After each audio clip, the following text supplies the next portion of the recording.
Why should the way you have your car serviced be any different? Why waste your time going to a dealership service department when Hagerstown Ford and Hancock Chevrolet will come to you? They service all makes, all models, and offer full parts and labor warranties. Hagerstown Ford and Hancock Chevrolet will come to your door or office and service your vehicle while you're doing what you need to be doing, conducting that business meeting or mowing the lawn. Why take time out of your busy schedule when you don't have to?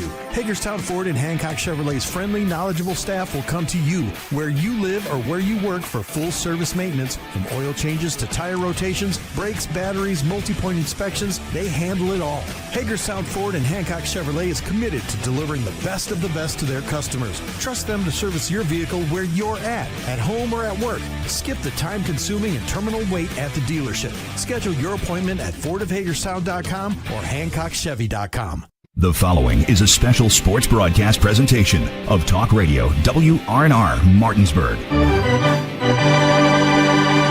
Play ball! It's time for the excitement of American Legion Baseball, featuring the Berkeley Post 14 Hornets. Myers with the pitch, swung on and missed. Jason Myers gets the last out, and the Berkeley Post 14 Hornets are the state champions of American Legion Baseball in West Virginia. Let's go live to the field and join our Talk Radio WRNR broadcast team.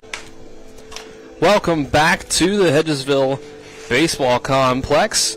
We get you set for winner-take-all area championship for American Legion Baseball between the Post 60 Knights and the Post 14 Hornets. A quick pregame show here brought to you by Hagerstown Ford, revolutionizing the car buying experience. Buy your next vehicle online, and they'll deliver it to you. If you don't like it, they'll take it back. Visit them online at fordofhagerstown.com. Dylan Bishop and Colin McLaughlin with you on the call. Kyler High behind the camera. Nick Verzolini back at the studio. Here at Talk Radio WRNR TV 10, the WRNR TV YouTube channel. We just saw a great game here for Post 14 to get their first win of the season against Post 60 in their fourth try at doing so, and took a Wyatt McClintock 3-run home run in the top of the seventh to take us from a tie game to a 7-4 lead for Post 14. They end up getting it done 7-5 as McClintock comes in to pitch and get the last out. But now here we are. It's winner take all, and this is now Post 14's fifth game in 3 days, whereas now it's only the third game in 3 days for Post 60. We'll see where that comes into play. Yeah, it all comes down to this. It should be a fun one. Tensions between these two ball clubs still very high after how the game previous came to an end. Umpires sending a clear message here to the coaches before the game. Fans as well really getting into it. So we'll see if calmer heads prevail. That's probably going to be the key here in this game. Don't let the emotions take over and ruin your chance of a Area 4 championship and bragging rights between these two teams. We're going right into it, guys. Let's go. Play ball. So no lineups, it looks like. Just play ball. There we go. Let's take a 1-minute break then, instead of a 2. And when we come back, we'll have first pitch. This is American Legion Baseball on Talk Radio WRNR and TV 10. Hey, it's Cody from Cody's Auto Body. You're a potty mouth. But we do a really great job fixing cars after an accident. I know, but you're still a potty mouth. I'm possibly the best friend you could ever have. You are, but potty mouth. If you need your car repaired, come to Cody's Auto Body, located at 851 Wilson Street in Martinsburg. Because that's Cody's with a T for f***ing trust. See? Potty mouth. Leave me alone. At the Berkeley County Health Department, our motto is prevent, promote, protect. Since 1935, our mission has been to provide clinical and environmental services to protect the health of the general public. We're committed to building public health in our community by offering a wide range of services, including blood pressure screening, breast and cervical screening, family planning, counseling, lab testing, and more. We perform health inspections to make sure the restaurants you visit are clean, and we prepare and coordinate plans to respond to all hazards. The Berkeley County Health Department, 122 Waverly Court, Martinsburg. Top of the first inning. It's brought to you by Brown Funeral Homes and Cremations, Robert Fields and Sons, proudly serving our area since 1880. We'll get that started here quickly in just a minute after some warm-up pitches for Jay Vians is out there to start things out. Throwing to Trenton Canarium. Starting battery brought to you by Cody's Auto Body, 851 Wilson Street. Call 304-901-4777 or visit their Facebook page. We'll quickly get you the starting lineups for Post 14 at the very least here as they get ready to start their first time up at bat. It'll be Trace Huff at second base, leading off. Liam Healy in right field. And the 2 spot, Jameer Brown pitching. Comes in at the number 3 spot after not playing in the first game here tonight. Wyatt McClintock in the cleanup spot at shortstop. That's Braden Oviedo at third base, hitting 5th. Braden Edwards bats 6th at first base. Cole Smith bats 7th at catcher. Michael Poltar hits 8th in left field. And Sam Hefner rounds things out at center field. And since we have a moment here, get you the other side. Post 60 will lead off with Cash Dunham in left. Kason Blogger in right. Landon Pence in center. Then the cleanup spot, it's Ian Wolf at first base. 5 spot, Trenton Canarium, the catcher. Austin Maynard at third base, hits 6th. Jay Vians, the pitcher, bats 7th. And it's Bryce Anders at shortstop, 8th. And Tristan Wysocki at second base, rounding things out in the 9-hole. Our starting lineups are brought to you by Floor Pools. Make every day better with a hot tub or swimming pool. Floor Pools has locations in Martinsburg, Chambersburg, and Hagerstown. And with that, Trace Huff walks up to the batter's box. Second baseman, number 5, Trace Huff. To get things started. Yeah, Huff, the consistent leadoff guy for Post 14. Saw him have a good game here earlier. See if he can set the tone or not for what's to come this game for Berkeley Post 14.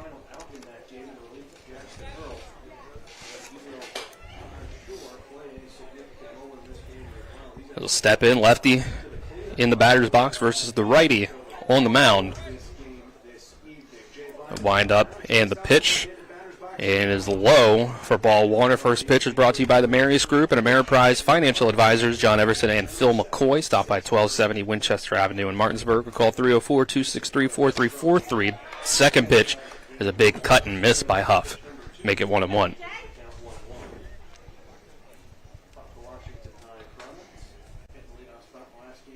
And the 1-1 pitch is going to be pushed the other way, but too far. He pushes it. Foul to make it 1-2. Yeah, that opposite field hitting their attempt for Huff, but put too much down the line and foul slicing. So, have to recorrect, straighten things out. 1-2 pitch, and this is going to come inside, clips off the glove of Canarium and the face protector of the umpire to make it 2-2.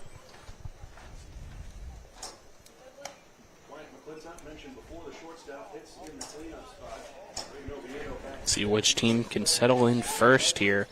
Both sides have incredible pitching depth, but with how many games each side's had to play. 2-2 is going to be hit foul off the net on the third base side.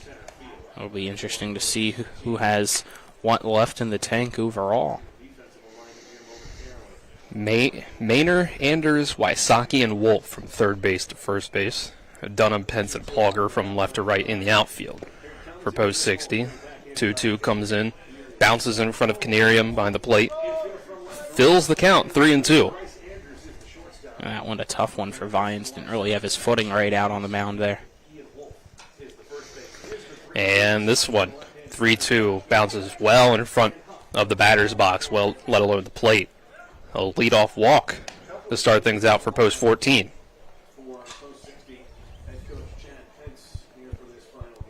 So there you go, leadoff base runner. What can you do with him will be the question.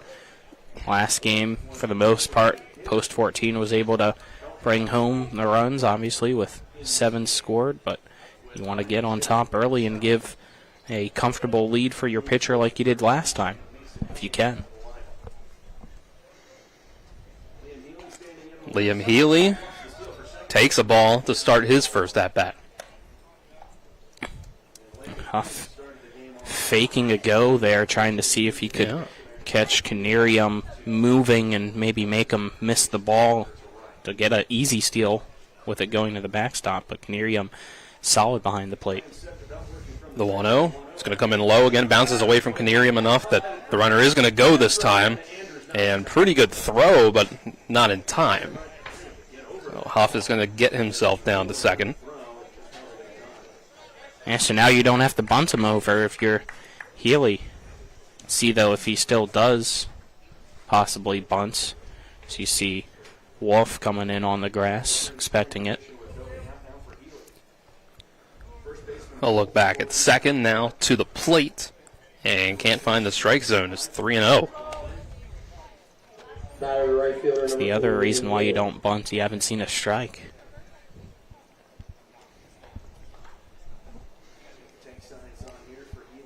Fian's having a hard time getting the plane into the air here to start off against these first two batters, and this is going to be another walk. 4-pitch walk this time. Going to get a quick mound visit here amongst a few post-60 players as Ian Wolf wants to go out and talk with Vines as well as Canarium. Got to calm them down. Don't know what the leash is here for Vines, but with this being a winner-take-all game, you expect it to be somewhat short. You're not going to risk if things slip away him working out of it. You want desperately this championship. If you're post-60, you haven't had one in your existence. This was the year, it seemed like, for them, getting the 1 seed after sweeping the regular season, winning yesterday, but then dropping the first game here to post-14, your rival. You don't want to drop a second one and have them continue with the bragging rights. And that's a lot of pressure for these kids. Yes, a lot of them Hedgesville, so they know how to get through that. They did with the region championship over Jefferson this year, but Jameer Brown bunts. And fielding the position as the pitcher, double clutched as the second baseman just barely gets to first base in time. And the throw is also just barely in time. Sacrifice works out, almost turns into more for post 14, but now there's 2 runners in scoring position with only 1 out. Yeah, Jameer getting the job done. Wasn't as fast down the line as you typically see, though, from Jameer. My guess, probably with that ankle injury that he went and got x-rayed. Obviously, he's good to play, but my guess would be not 100%, and you don't want to risk anything sprinting your way down first before you take the mound. Ball 1 comes in to Wyatt McClintock, the hero of Game 1.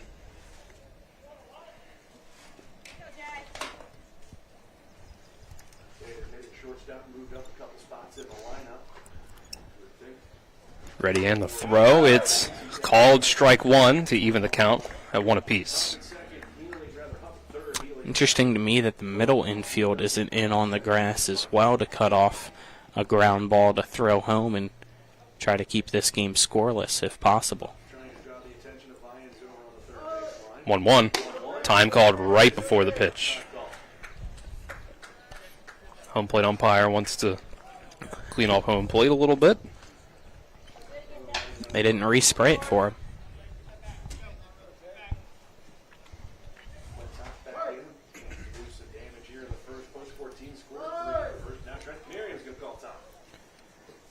Catcher calls time now to walk out.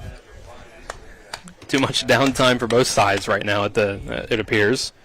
I got some gamesmanship here. It looks like Canarium kind of pointing out at our second base runner and Liam Healy. I think Healy might have known what the sign was, possibly, and was relaying it to McClintock. So they're changing that up, if my guess is correct. Don't know how educated my guess is, though. I haven't been studying tonight. Kyler gives me the thumbs down, so, but I don't think he's listening anyway. Yeah. So that's his educated. This right there doesn't pay attention. As long as he points the camera in the right spot, he doesn't need to listen to you, I guess. Doesn't have to move it right now. The 1-1 hit well in the air to left center field. I should say left field, as it looks like underneath it is Dunham. Makes the catch. Runner tags from third, comes home, and will scores. It's cut off with no play. So 1-0 lead to start off in the first inning here for Post 14.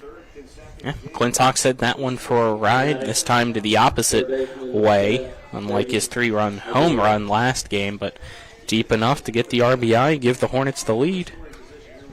So no hits yet for Post 14, but they get a run up on the board. Brings up Braden Oviedo, run on second with 2 outs.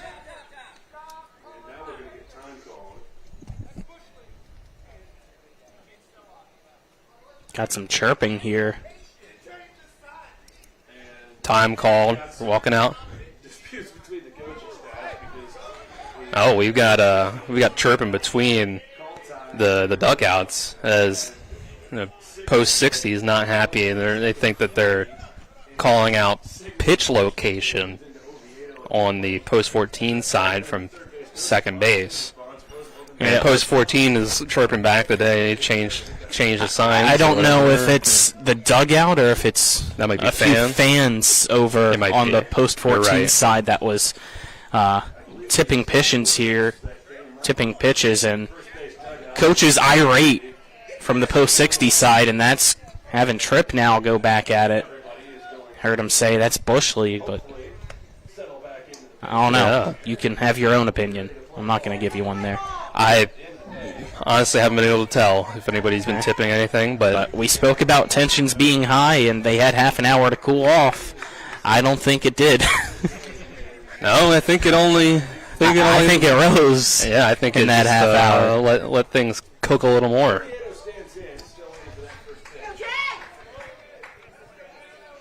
Now, actual first pitch to Oviedo comes in for a strike. To much applause from the Post 60 side.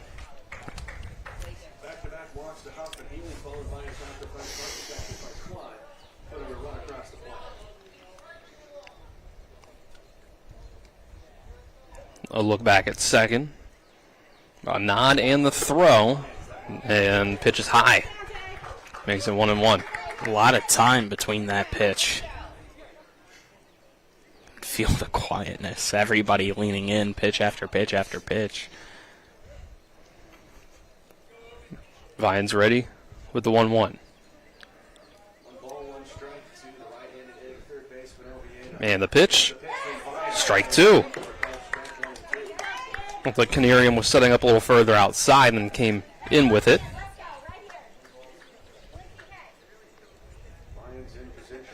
A 1-2 here with 2 outs. Chance to get out of this inning with only the 1 run allowed. Here's the pitch. Oviedo will chop it foul over to the Post 14 dugout.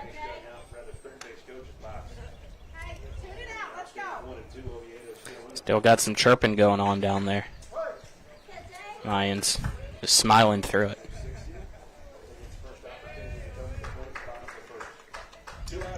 Another 1-2. Here it comes. And that'll be a fastball just a bit outside. Ball 2.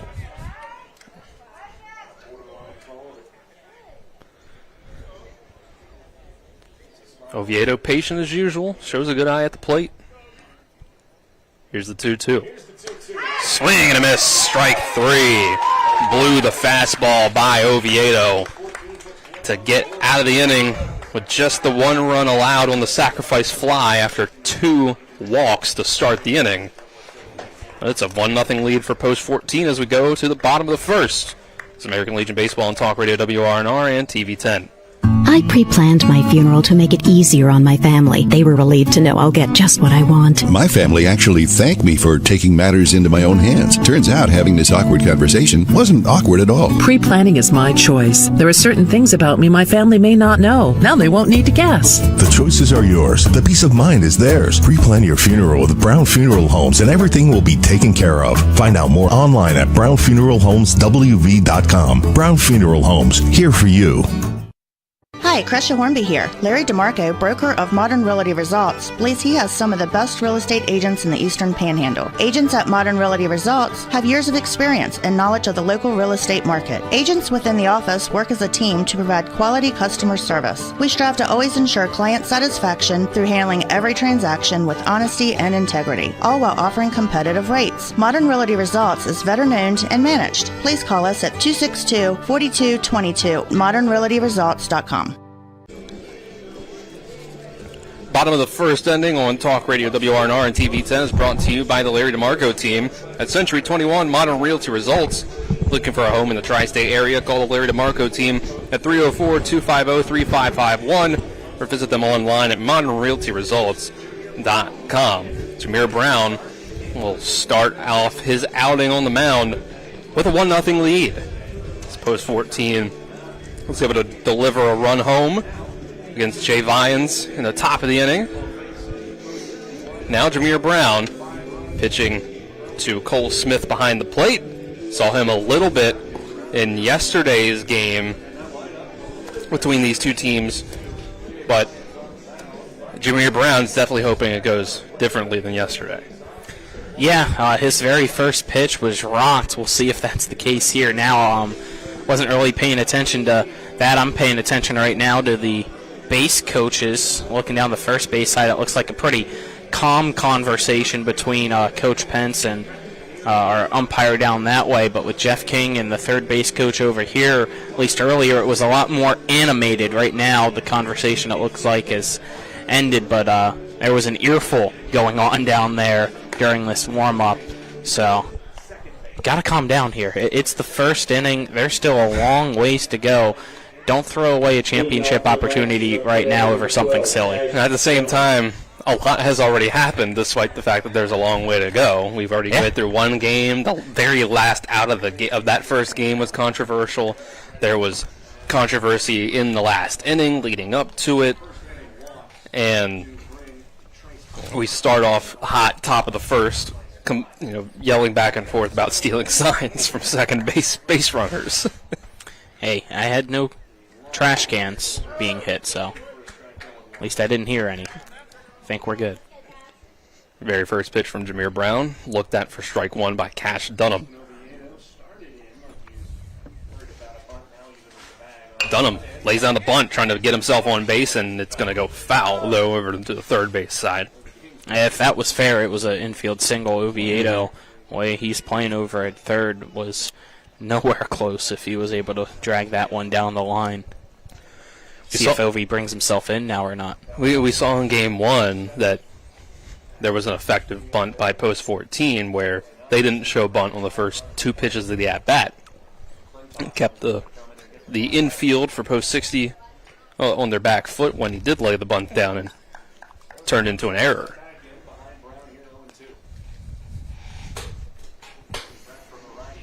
Here's the 0-2 pitch from Brown. It'll be outside for ball one.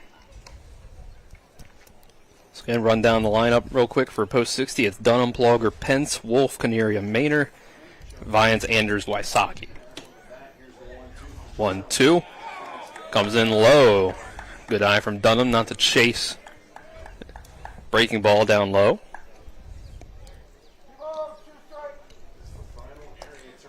Defense in the infield, it's Oviedo, McClintock, Huff, and Edwards from third base to first. Poltar, Hefner, Healy from left field to right. And there's another foul ball to keep it at 2-2.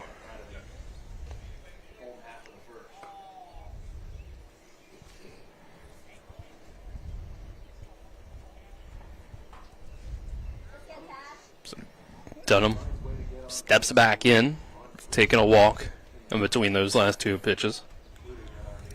Here is that next pitch. Strike three called on the outside part of the plate. Jameer Brown starts off strong. Yeah, he looks calm, cool, and collected as of right now out there. See if it stays that way, but right now no sign of a injury from the other day when he was trying to get that bunt and hurt his ankle and had to get that x-rayed today. First pitch to Kasem Plogger is outside of the zone. A bit outside and low.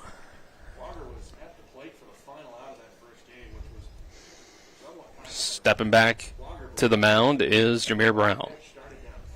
Wind up and the throw. That'll be low for ball two.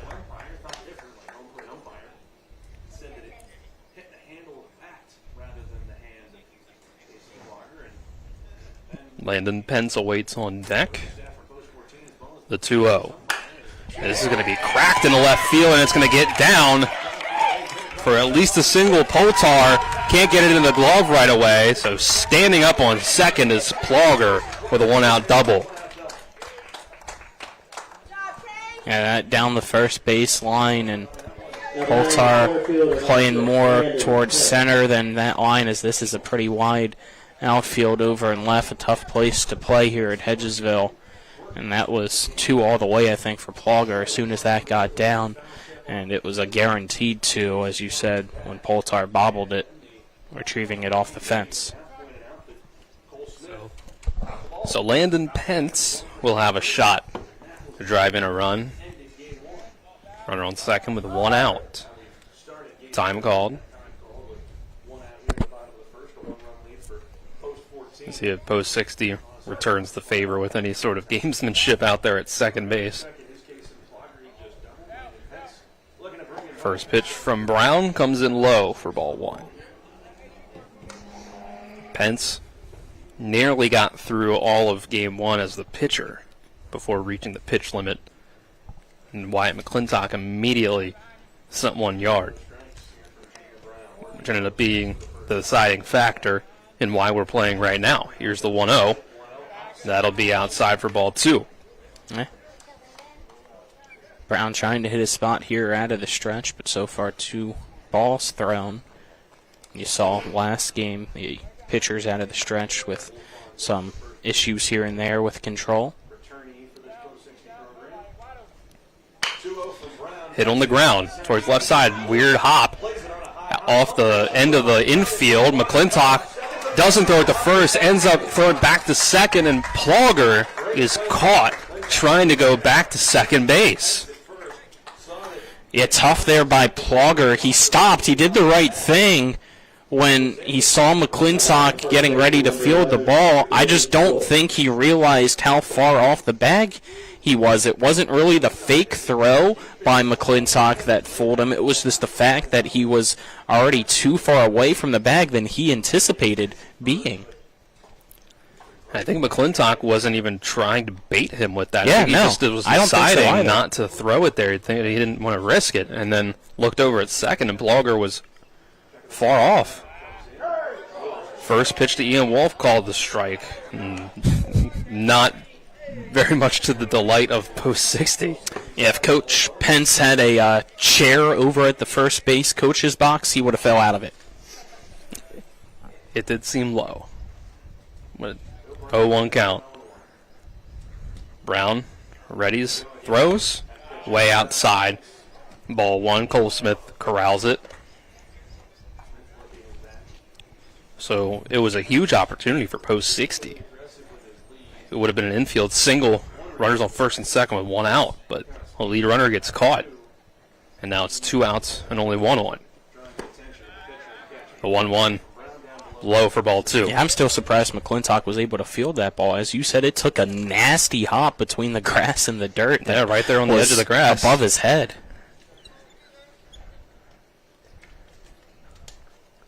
Two 2-1. Brown fakes a throw to first, steps off, and then goes right back on, keeping the runner honest. Pence, not too big of a lead over at first. Extending it 1 step further, though. Brown comes to the plate, and Wolf puts this one in the left center field, but running in for it is Poltar, and miscommunication. It drops in. Runner's going to come all the way around and score, and we're tied. Yeah, I don't know what happened out there, if it got lost in the lights or if it was miscommunication. As you said, Poltar started running over towards it. Sprinting was Hefner. I don't know what happened, but it landed in between them. It felt like Hefner, or at least off the bat, it felt like Poltar was ranging in for it. Right. Like he was really running in for it. And whether he lost at the last second or thought that it was more of Hefner's ball, there wasn't the communication there. It didn't look like it, at the very least, from out here, from all the way back here. Only they know, and now it's tied here in the first. It was right in the gap, so it's possible that it was going to fall regardless, but it ends up in a 1-1 game now. And runner on second base for Trenton Canerium.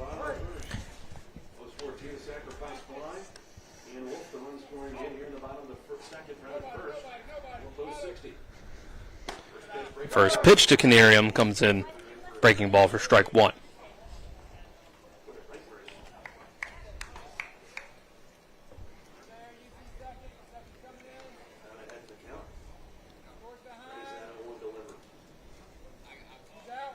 Middle infielders keeping the runner at bay. This is a ground ball over to shortstop. Tough play from McClintock as the runner comes right in front of him. Throw is off the bag.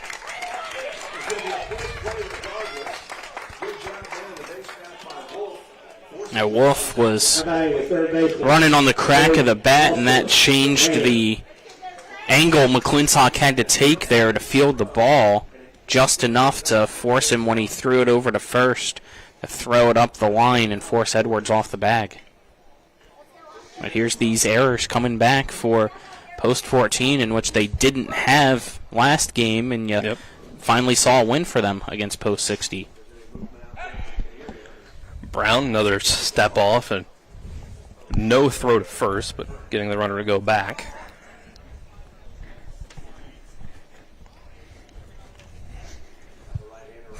Runners on the corners.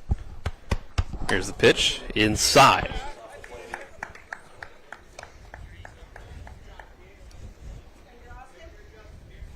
(1-0) to Austin Maynard.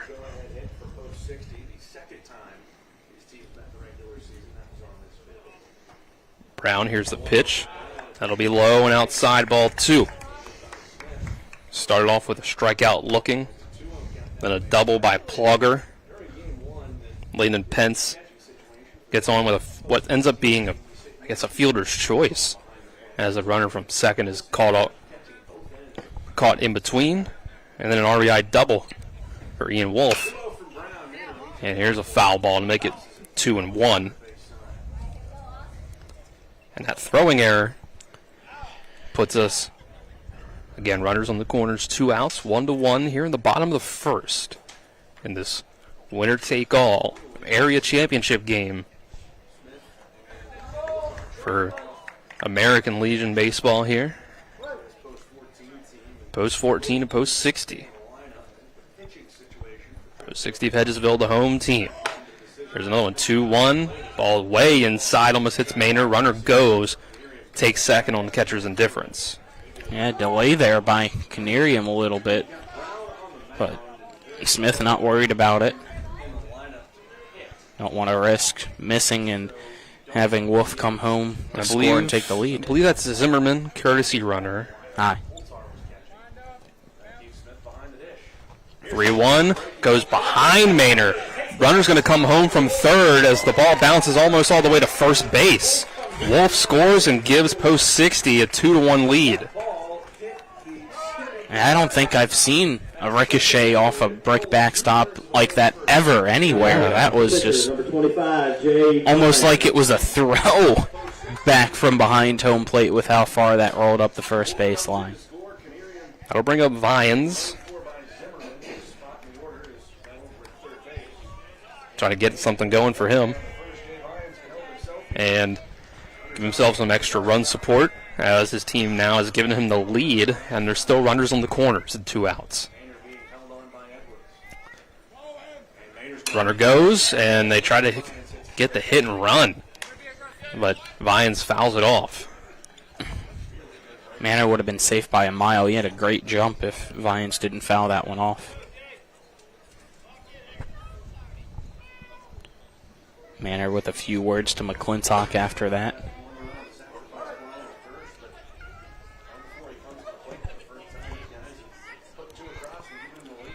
A 1 pitch coming from Jameer Brown. And he was taking a long time to throw it, so Vyans is going to call time.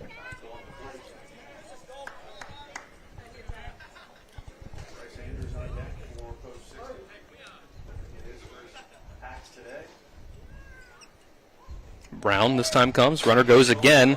Check swing. Ball gets away from the catcher, so easily taking second will be Maynard over there. Pitch too low for Brown. Didn't help Smith out, as I think everybody knew that Manor was taking off here in the ballpark.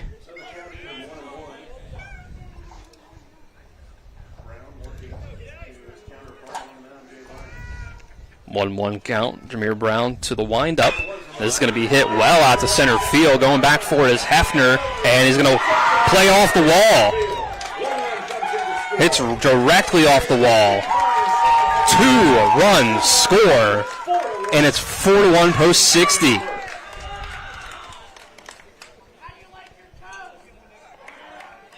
If that batter's eye in center field was shorter in height or width, that would have been a bomb.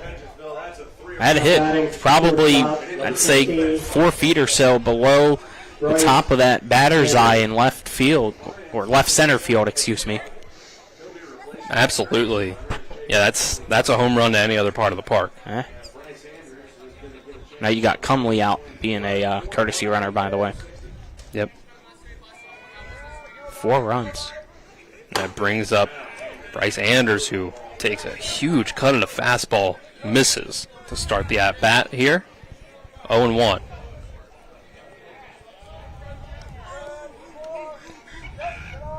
Eighth batter of the first inning for post 60. 0-1, high and inside, ball 1.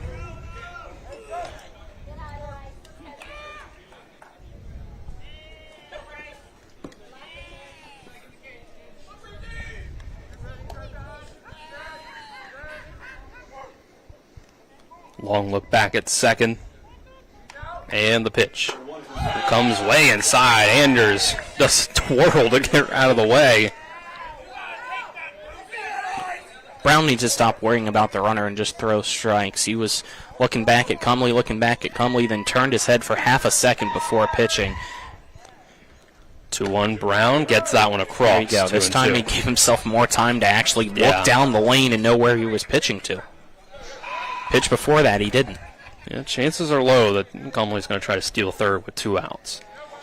Here's the 2-2. Anders takes the bat off the shoulder, but just barely, so that one comes in low, ball 3.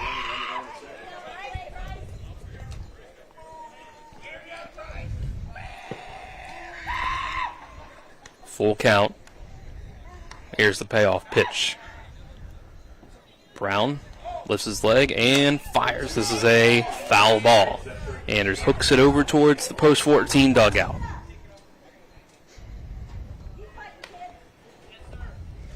Wysocki on deck can bring up the entire lineup in the first inning if Anders extends this out.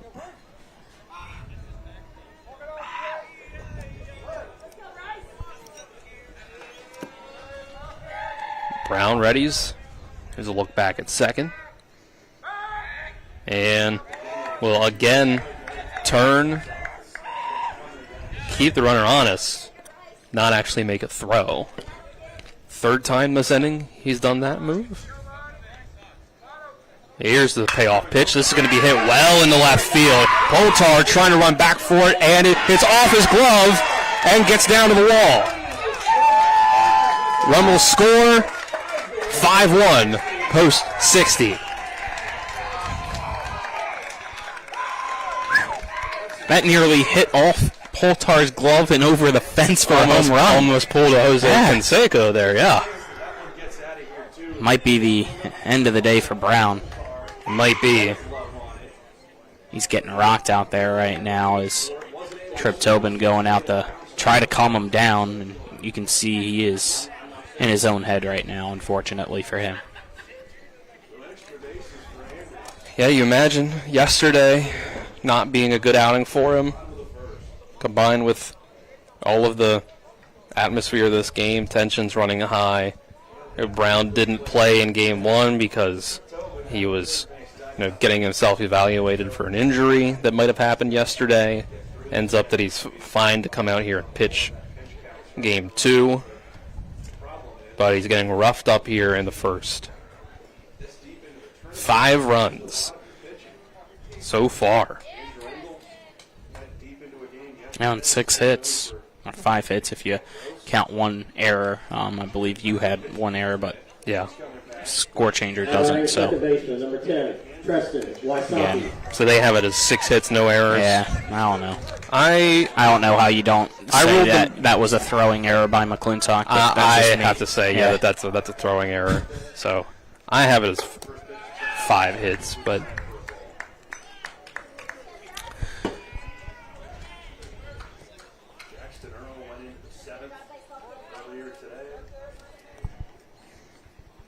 next up, Tristan Wysocki took the first pitch for a ball. Another time called before the pitch. So let's reset. It's 5-1 here in the bottom of the first. Runner still on second base with 2 outs. Pitch, big cut by Wysocki. You can't get anything except maybe a clip of the bat on it. Strike regardless, 1-1. Apologies here, battery died for TV. Trying to get that changed right now so you can get a picture here. No pitch yet though, so hopefully you get it just in time to come back. If not, blame Kyler. 1-1 is our count. That does in fact happen, but the ball comes in low. Kyler, you're saved. 2-1 count to Tristan Wysocki. Cash Dunham on deck can come up for the second time in the first inning. 2-1's high. Up at the eyes. 3-1.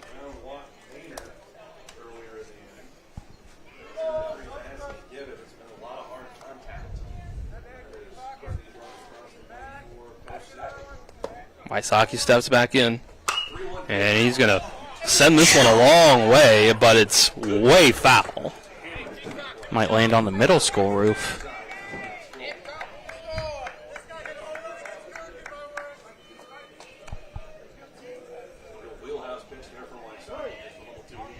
So that runs the count full. Here with 2 outs. Payoff pitch coming from Jameer Brown. He throws. It's going to be popped up over on the left side of the infield. McClintock comes in, makes the catch, and ends the inning finally for Post 14. They give up 5 runs. Post 60 takes a 4-run lead. 5-1 going into the second inning. Take a 60-second break. Be back with more American Legion baseball here on Talk Radio WRNR and TV 10. After a car accident, call the local law firm that can give you the help you need right now. Get more with Manchin Ferretti, the one with 115 years of combined experience fighting for West Virginia accident victims. Get more with Manchin Ferretti. The one that takes on the big insurance companies. Get more with Manchin Ferretti.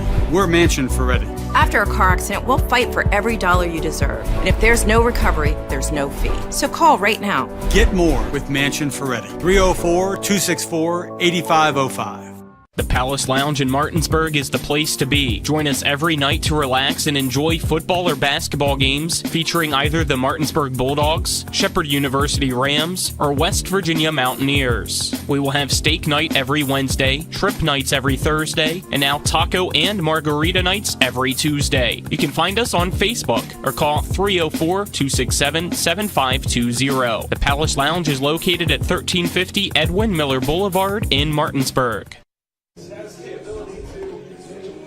Top of the second inning brought to you by the personal injury attorneys Burke, Schultz, Harmon, and Jenkinson. Visit burkeandschultz.com. We play hardball. It was a much different feeling for this game for Post 60 coming into the bottom of the first versus coming into the the top of the second. Jay Vyans gave up a run in the top of the first, put his team down by 1. And his team responded with getting up 5 runs on the board. So now he comes to the mound with a 4-run lead. And he will face 6, 7, 8 in the order for Post 14. Braden Edwards, Cole Smith, Michael Polzar.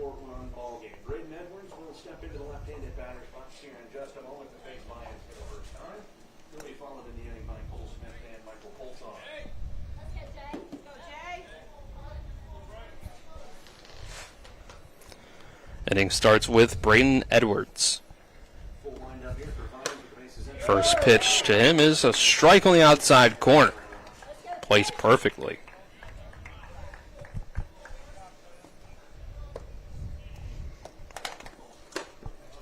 Next pitch outside, ball 1. No hits despite getting that run up on the board for post 14. It was 2 walks, sacrifice bunt, and a sacrifice fly. Oof. Ryan slipped coming off that mound there. Yeah, that pitch way outside, ball 2. You can see him fixing the landing spot there for him. That 1 inning for Jameer Brown gives up 6 hits. Strike 2 called.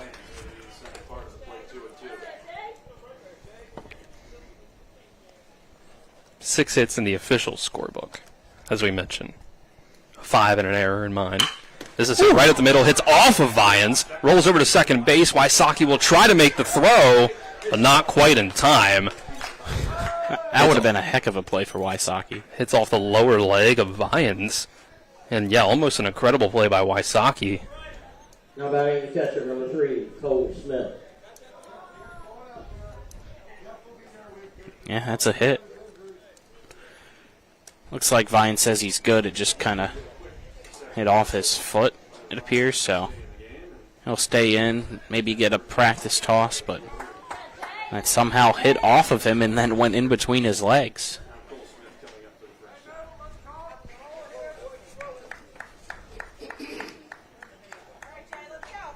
So, another leadoff runner on for post 14. And with Cole Smith up the bat, who in his first at-bat of the first game cleared the bases against Landon Pence.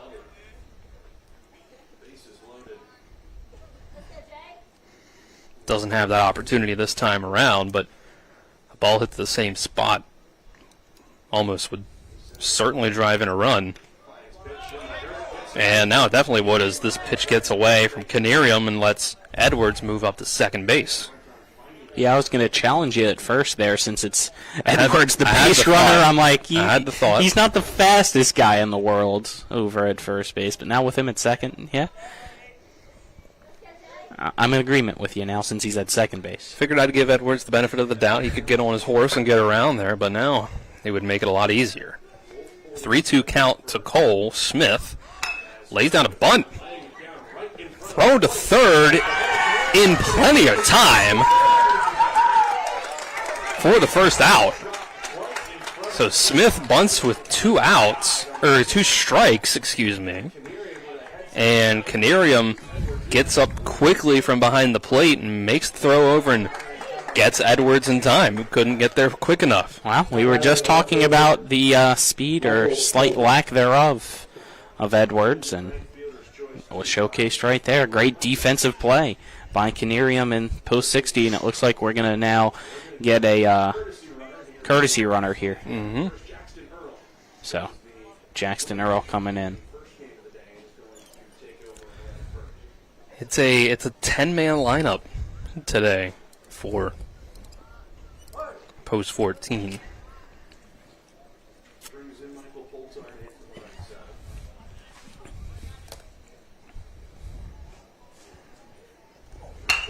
This is going to be hit on the ground, and it gets through the legs of Wysocki. Wysocki was ready to turn 2 and didn't look that one into his glove. Plain and simple. And we'll say it's actually 11-man bench here now, or 11-man roster, I guess you could say. It was a one-man bench last game. Now it's a 2-man bench with a pitcher hitting for himself. Okay. And Jameer Brown, but yeah, runners on the corners.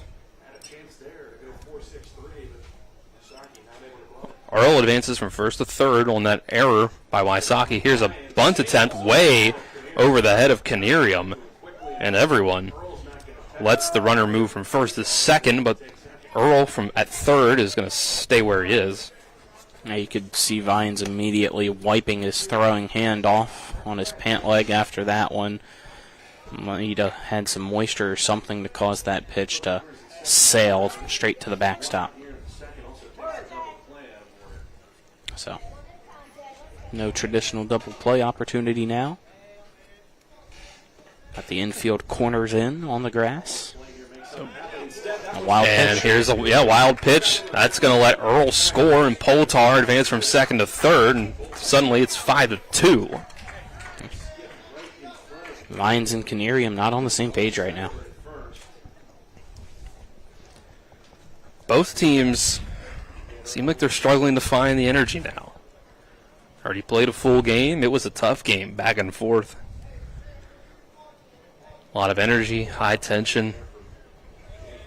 Tempers flaring. Same happened at the beginning of this game. Now it seems like we've got the come down a little bit from that peak of energy as the 2-0 comes in for strike one.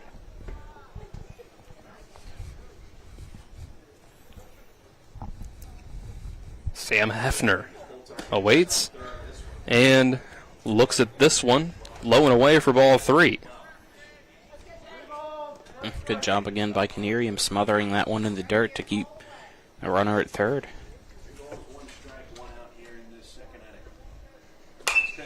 Next pitch, 3-1, popped up over the press box. Strike 2. Runs the count full.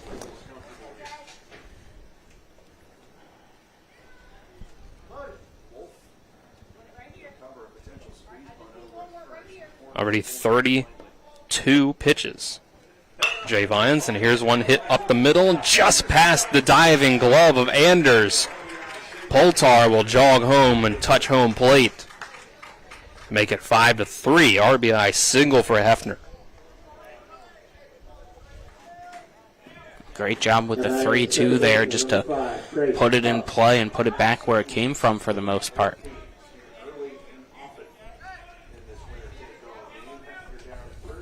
Good response here, chipping away. It's Berkeley Post 14.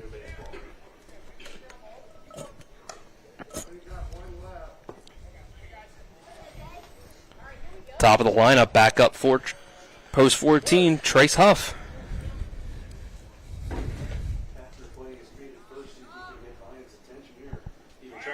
Runner goes, and Canerium gets up without the ball.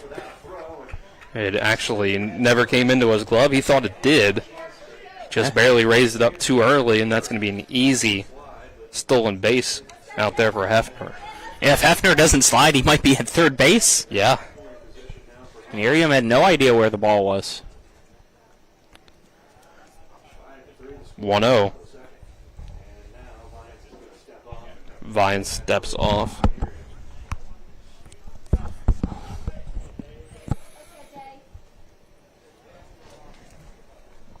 We need a pitch clock here in American Legion Baseball. Chaotic start to this one. 35 pitches already for Vines. Here's 36. It's going to be a chopper over to second base. Wysocki will bring it in, throw to first, get the out, but only the second out. The runner advances to third.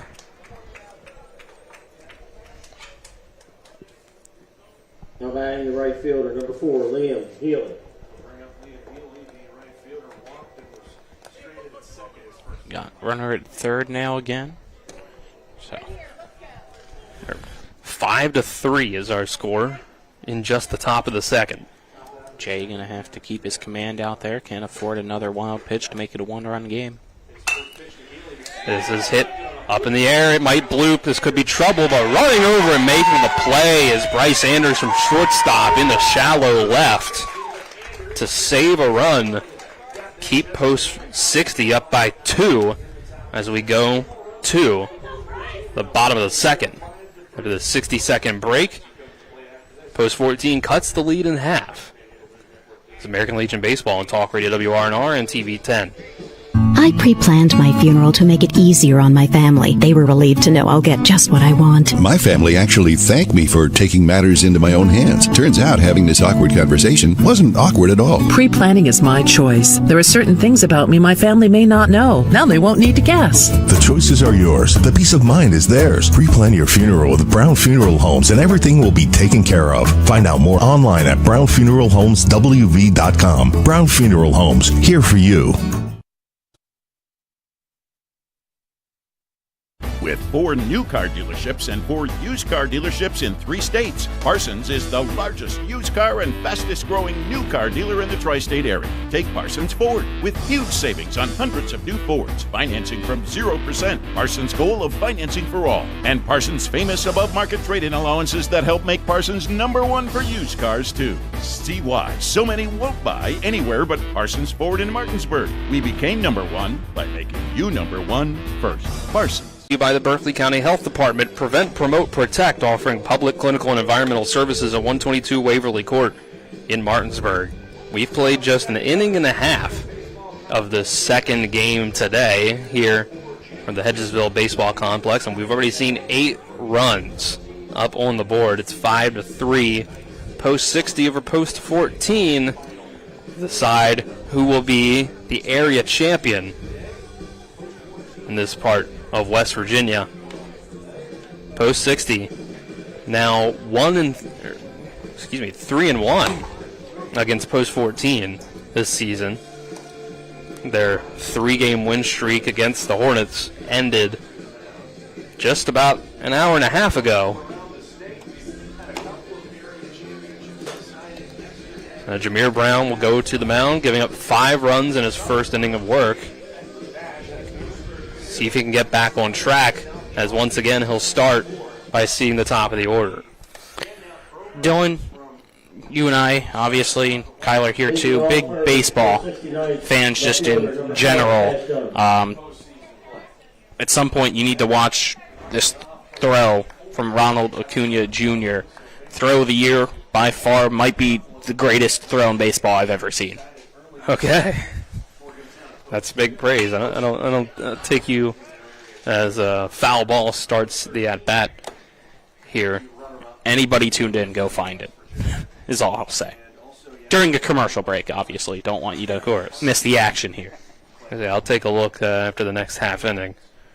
In between here, as we start 0-1, Cash Dunham again is going to push one out of play to the first base side like he just did before.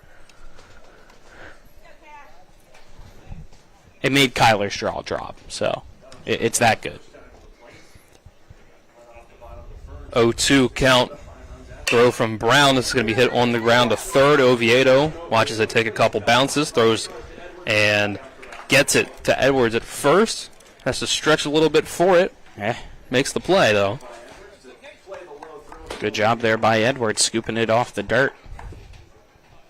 Now batting right fielder number 3, Kason Ballard. Making a tough play look routine. And if you're post 60, you got through that first inning getting 5 runs up, and that was with Dunham starting the inning with an out, like he just did there. It was a strikeout looking, as opposed to ground out. It was started with a double by Kason Plogger, but then he went and got himself thrown out between second and third. And here's ball 1. So all of that damage ended up being done with 2 outs in that inning. It's where it's now 5-3 for post 60. 2-0 breaking ball, strike 1. It just barely breaks back onto the plate.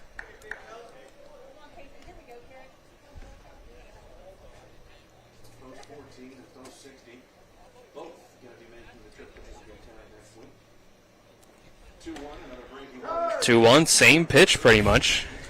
Yeah, that's what I was about to say. He loses his hat again as well. So strike 2. It was a little further inside, maybe a little lower, but it catches the knees for strike 2. See if he goes back to it. It's worked back-to-back times. Or if he changes the pace with a fastball. It looks like that was another breaking ball. Strike 3. Plogger just didn't know what to do with it. He was caught full. He was fooled up there.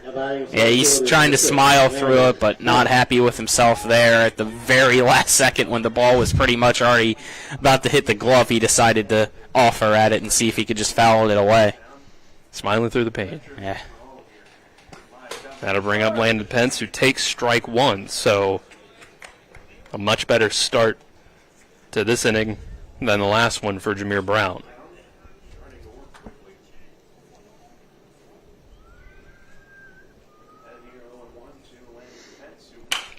Pence grounds over to first, diving for it is Edwards. He just barely can't get there.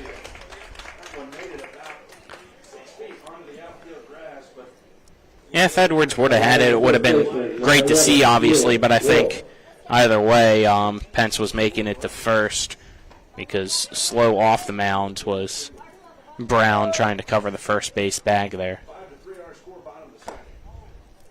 Dylan Bishop and Colin McLaughlin with you on the call. Talk Radio WRNR and TV10 and the WRNR TV YouTube channel. Kyler Highs behind the camera on the TV10 side. Nick Verzolini back at the studio.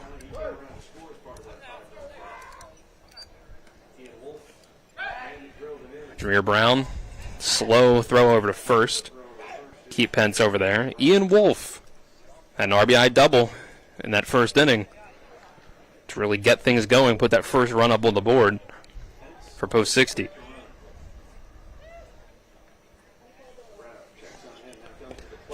First pitch, that's going to get way away from Cole Smith to the backstop.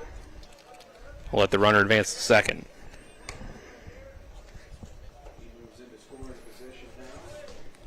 Runner in scoring position with 2 out now.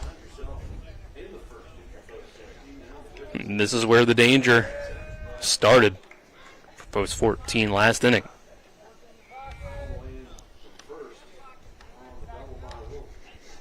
The 1-0 from Brown. He's going to get it across for strike one.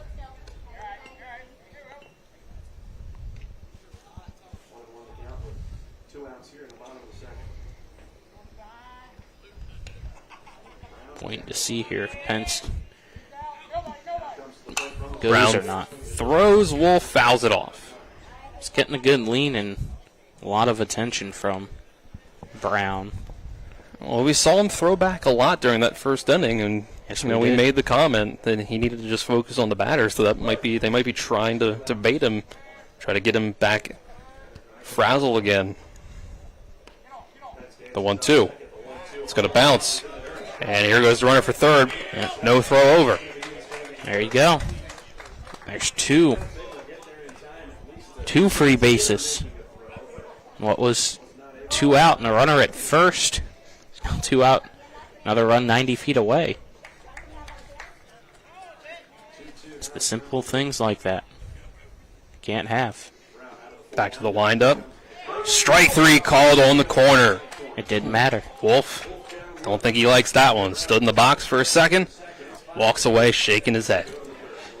But he goes down looking. Brown's third strikeout.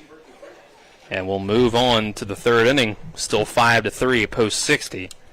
It's American Legion Baseball on Talk Radio WRNR and TV10. We're back in 60.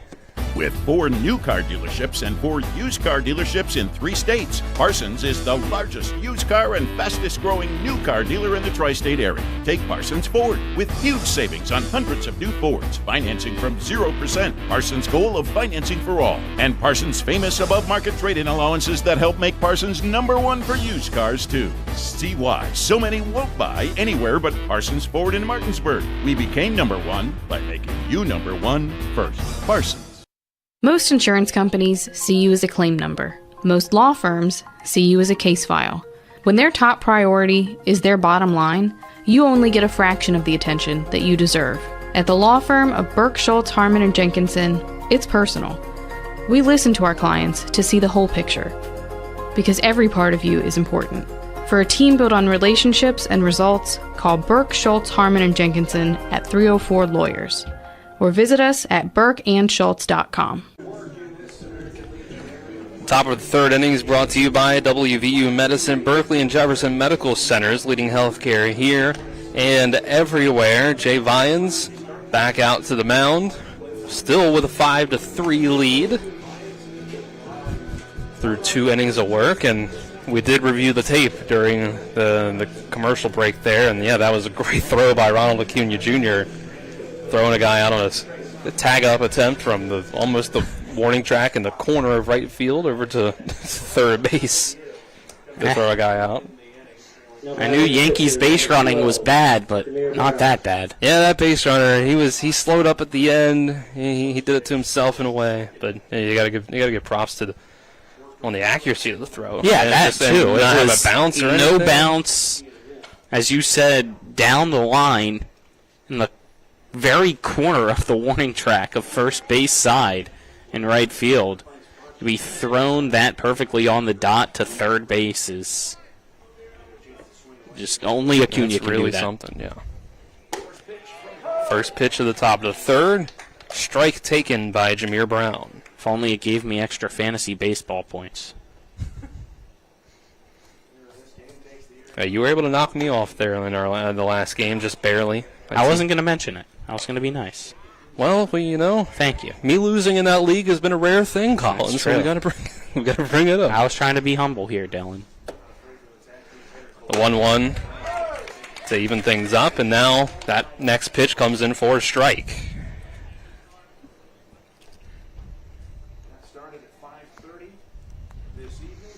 1-2 pitch. Brown pops it up. Looks like it's in fair territory over at third base.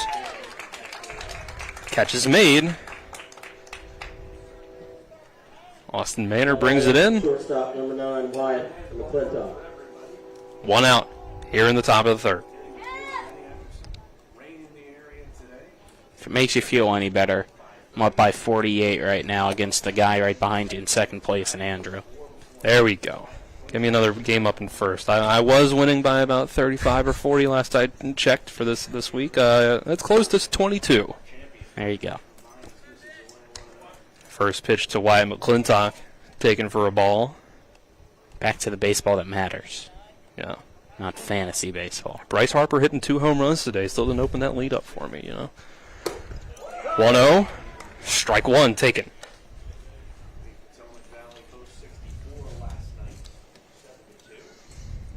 Fine so far through 2 innings. He's given up 3 runs, but only 1 earned.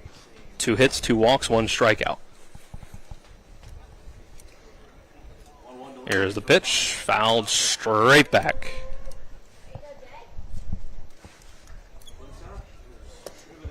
We'd have to check down to the first base umpire to see whether Colin flinched at that foul ball. I think Kyler and I were the umpire. We'd be giving the close fist. No flinch. But 1-2 the count now.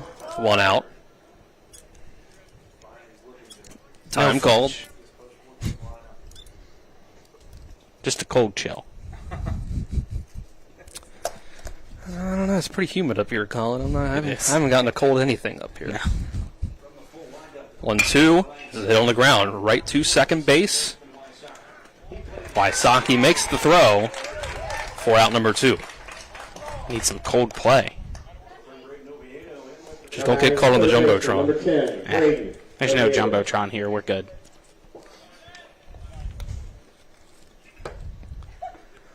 Kyle's 2 outs. Girl he has up here won't be shown off. As long as it's only one girl, and you're not your head of HR. Ball 1 taken to Braden Oviedo. I really hope more than 5% of people watching this are understanding the reference I'm making right now. Just go look up Coldplay concert on social media. You'll figure it out. 2-0 count. We jokingly say back at the station that Nick's the head of HR, so I think we're good. 2-0. High and outside, ball 3.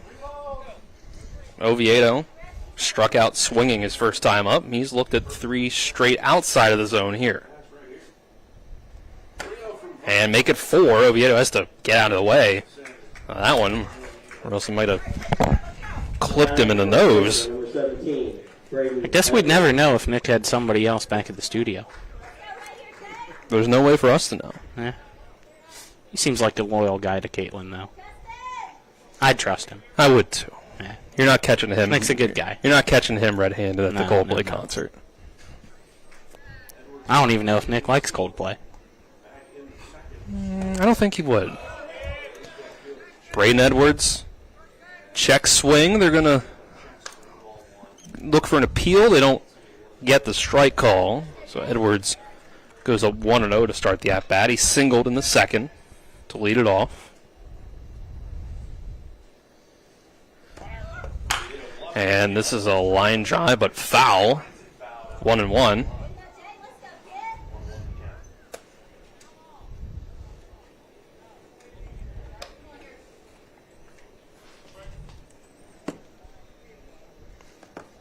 Still 5-3. Yep, post 60. Still with the 2-run lead here, top of the third. Runner on first, 2 outs for post 14. Oviedo takes his lead. Here's a grounder over to first. Wolf has to come off the bag and grab it, but he'll step on the base for out number 3. The score stays 5-3, post 60. We move to the bottom of the third. They'll try to extend it out. This is American Legion Baseball on Talk Radio WRNR and TV 10. We'll be back in 60 seconds. When it comes to surgery, experience and innovation matter. At WVU Medicine, our board-certified surgeons use the latest robotic and minimally invasive techniques to provide better outcomes and faster recoveries. We offer a full range of procedures including advanced hernia repair, anti-reflux surgery, breast cancer surgery, colon resection, gallbladder removal, skin cancer, and lesion removal. Trust the region's leader in advanced surgical care. Call WVU Medicine Surgery today at 304-596-2150.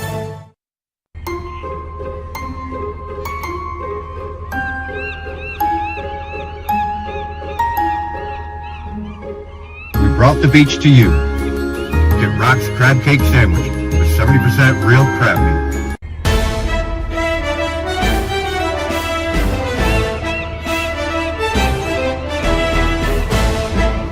There's a new seafood place in town. Get Rock's Crab Cake Sandwich with 70% real crab meat. We move to the bottom of the third inning, brought to you by Rock's Local Markets with locations all around the Panhandle. Fast, fresh, friendly Rock's. 5-3, post 60 over post 14. Jameer Brown had himself a clean inning of work last time out. He'll try to continue that trend and keep his team in it as they're still down by 2.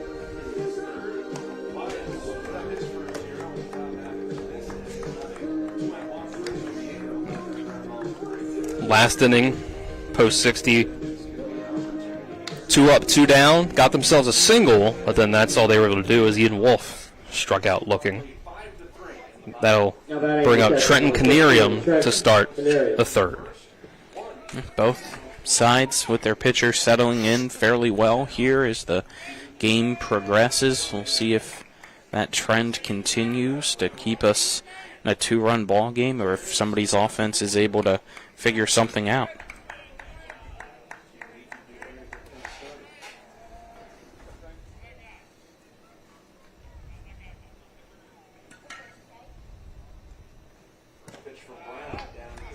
First pitch of the inning, Canarium takes it for a ball. It bounces away from Cole Smith.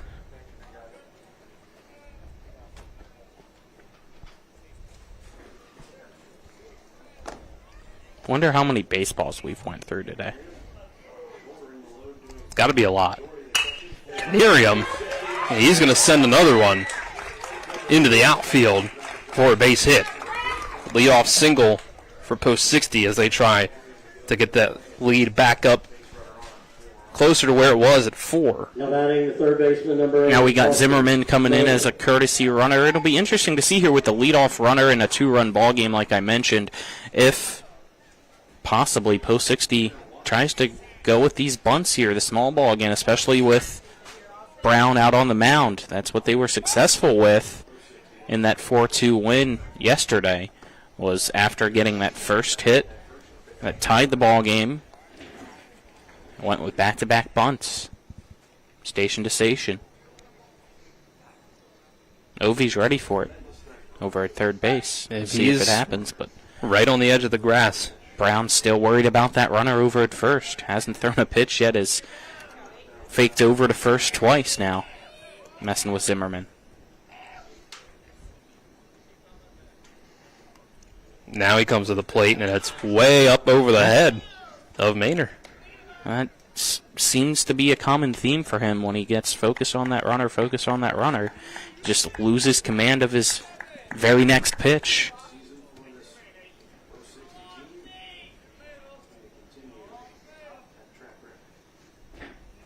Brown, long look in, and the throw. Inside, ball 2.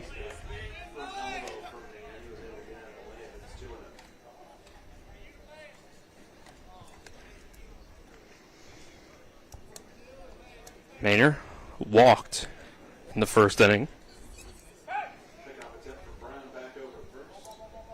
Another pickoff attempt. Still nothing doing. That one was close, though. Good job by Edwards keeping the tag on just in case.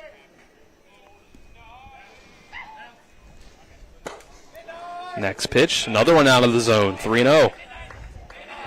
And really making Cole Smith work behind the plate there.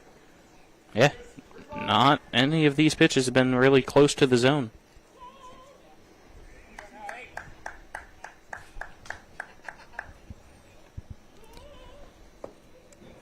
Brown, 3-0 pitch, able to get it on the outer half for strike 1, not quite down the middle.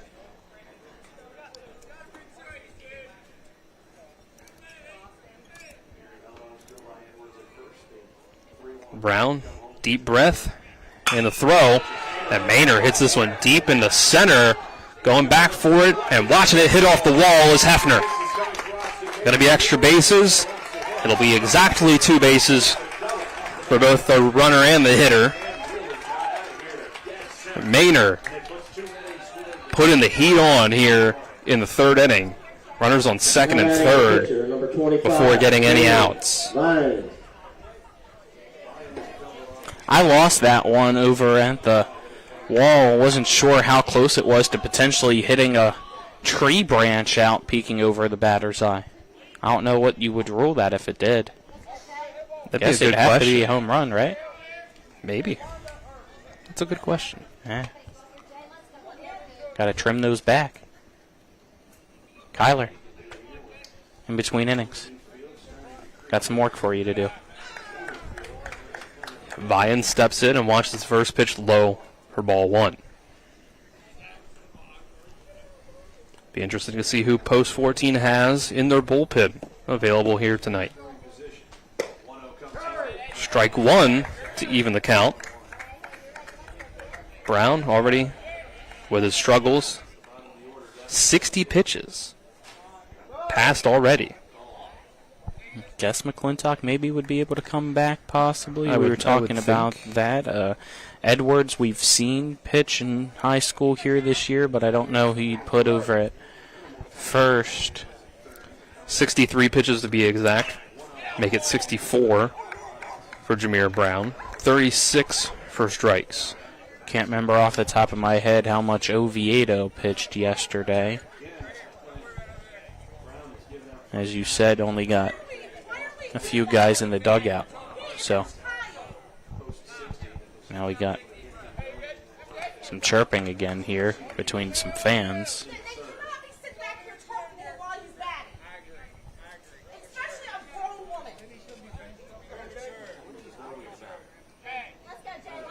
Jay Vian's getting his word in as well as somebody saying something to him. This is hit, chopped to the pitcher. Runner caught in a rundown. Zimmerman between third and home. And Zimmerman's just going to have to give himself up running home. There's one out. But Vians is able to go all the way to second base during that rundown. Yeah, Zimmerman with the mistake there, but ultimately made the team move and realized that he was dead to rights, gave himself up, but slowed down to where it forced the tag to come to him to allow, as you said, runners to go to second and third now, and only one out. So looking back through the last 2 days of games for Post 14, had 91 pitches from Rupenthal on Wednesday, 106 from Engel yesterday, and Jet Gross throwed himself out of that game before that. I find his exact number as Bryce Anders starts his at bat by fouling a pitch off. Jet Gross went 109. So Jameer Brown only pitched 19.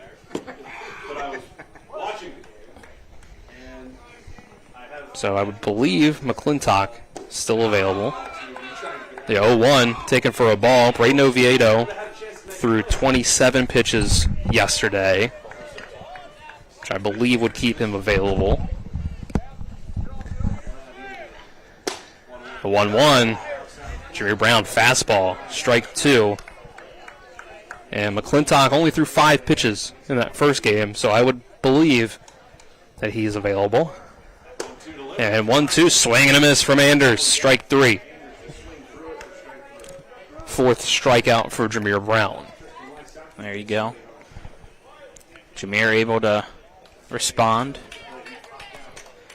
So if you're looking through here for Post 14, the only guy they have available that has thrown double-digit innings this season is McClintock. Once you get past Brown, check swing, strike 1, Tristan Wysocki. Yeah. Bad swing there as that was heading towards the dirt. Strike 2. 0-2. And with 2 outs, Jameer Brown can get out of this jam with 1 more strike. 0-2 comes too far inside. 1-2. Runners on second and third. It's 5-3. Post 60. Those runners got to second and third with no outs. And Post 60 hasn't been able to drive them in. Another ball outside, 2-2. Not those exact runners, as we had that rundown that has changed who the runners are out there at second and third, but they've had those guys out there since there's been no outs. 2-2. Wysocki, strike 3 called on the outside corner. Wysocki, don't think he thought that was a strike. Second time that Post 60 has watched one go by that I don't think they like the call on, but that ends the inning. 3 straight outs for Jameer Brown after getting 2 runners into scoring position. Post 60 leaves him there. We'll go to the 4th. Still 5-3. It's American Legion Baseball on Talk Radio WRNR and TV 10. The Palace Lounge in Martinsburg is the place to be. Join us every night to relax and enjoy football or basketball games featuring either the Martinsburg Bulldogs, Shepherd University Rams, or West Virginia Mountaineers. We will have steak night every Wednesday, trip nights every Thursday, and now taco and margarita nights every Tuesday. You can find us on Facebook or call 304-267-7520. The Palace Lounge is located at 1350 Edwin Miller Boulevard in Martinsburg. Not sure where to go or who to trust with your flooring project? And start with Trips Flooring, proudly serving the area for more than 25 years, specializing in floor sanding and refinishing, along with installation of new flooring, including hardwood, tile, vinyl, laminate, carpet, and the hottest trend in flooring, luxury vinyl, tile, and luxury vinyl plank. Are you on a budget? Check out their warehouse, cash and carry, or call 304-229-7009, or visit them online at tripsfloorsanding.com. Still a 5-3 lead for Post 60 as we go to the 4th inning. The top of the 4th is brought to you by Skinner Accident and Injury Lawyers, representing accident injury claims for over 50 years. Go to SkinnerWins.com. Jay Vines goes out on the mound for his 4th inning of work. Dylan Bishop and Colin McLaughlin with you on the call. Kyler High, our cameraman, on the TV 10 side. Nick Verzolini back at the studio. Colin, this has been an eventful day. This game by itself has already been pretty eventful through 3 innings. Yeah, and both teams are stuck here offensively in a rut. The pitchers are back. That was huge by Jameer Brown with nobody out and runners at second and third to get 3 straight outs and the inning going unscathed, keeping it a 2-run game. This is going to be a hit up in the air, but not very far. Cole Smith starts off the 4th inning with a fly out to right. There you go. Contact has not been the best here. I mean, that's a good ride, but too much arch, obviously, and not deep enough to be a hit. Number 1, Jet Gross. Jet Gross, pinch hitting for Michael Boltar.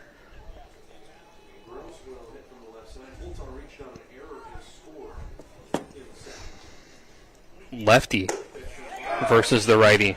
Vians, strike 1 taken by Gross.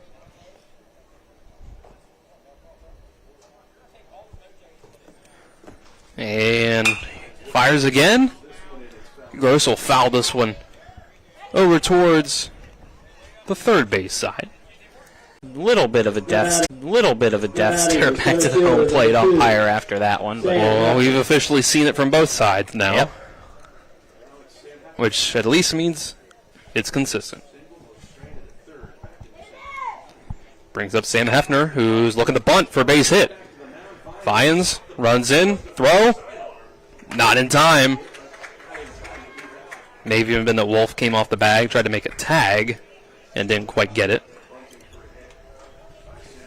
That bunt was perfectly placed for nobody to get there. I don't think they expected it either. Nope. Here with 2 outs. We'll see, though, if it's worth anything. Yes, it gets the base runner on, but there's 2 down, and he's only at first. And might see Hefner get aggressive on the bases as well. Huff fouls off the first pitch. Behind the fastball on the first pitch.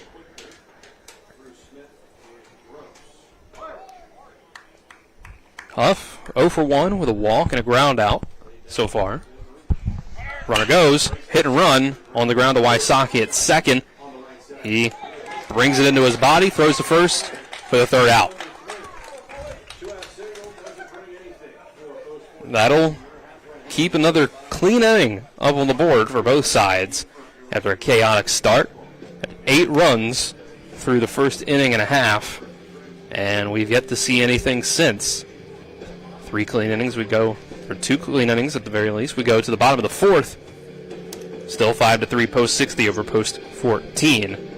It's American Legion Baseball on Talk Radio WRNR and TV 10. When it comes to providing you with a better car buying experience, CMA's Honda of Winchester takes it personally. Why? Because we're employee owned. That makes us neighbors. And good neighbors take care of each other. Come experience the honesty, transparency, and value we provide every customer, every neighbor, each and every day. At CMA's Honda of Winchester, owners just care more about you.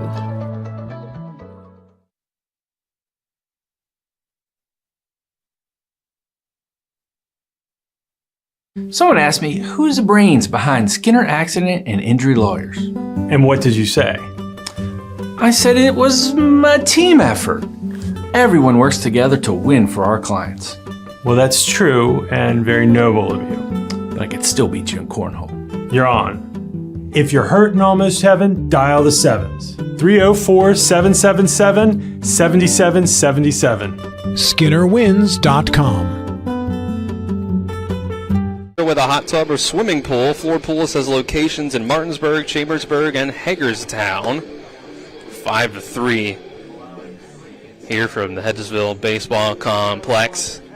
Jameer Brown goes back to the mound after a struggle in the first inning, giving up 5 runs, but he's been clean since.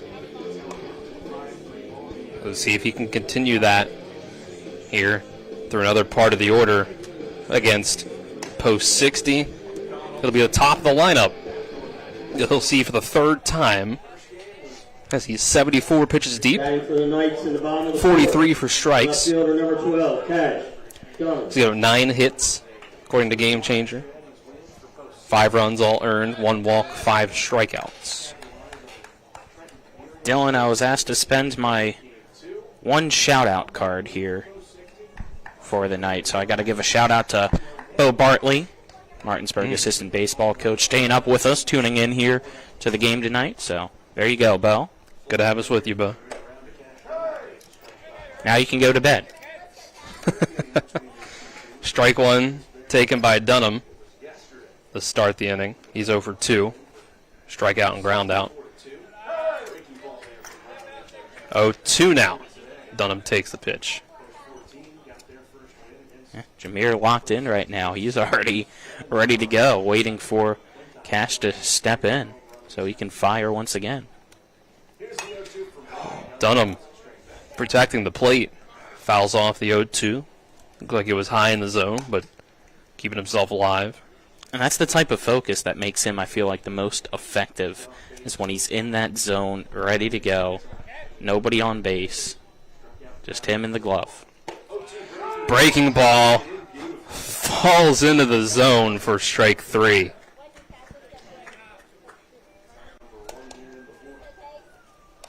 Six strikeouts for Jameer Brown. Now batting in right fielder number 3, Kason Plogger.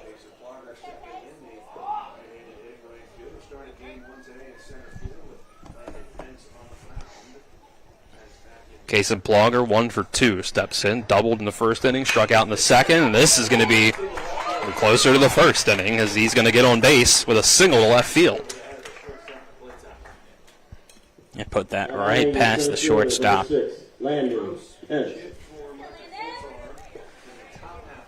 One out single, puts another runner on the board. On bases, at the very least. Not a run on the board, but a runner on the bases. With 1 out, Landon Pence, 2 for 2 with 2 singles. Scored a run, first time up. That first time getting on base. Brown, there you go, runner gets on and he's stepping off, keeping him at bay. Doesn't make the throw over. For now. Brown, throw, runner goes, and Smith kind of bobbled the exchange and won't make the throw down. Stolen base for Plogger.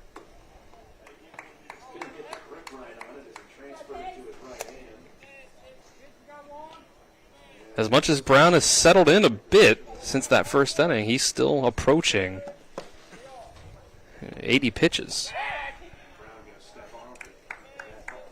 And another step off.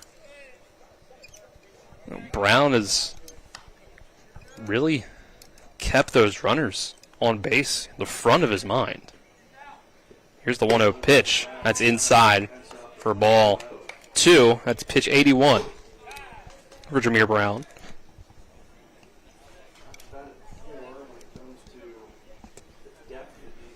A quick time call. Looked like it was by the second base runner.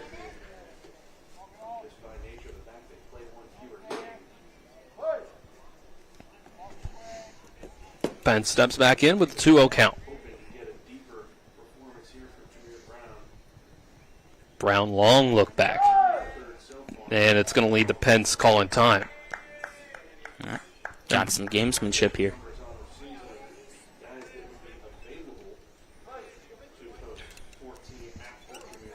Stepping back in is Pence. Throw back.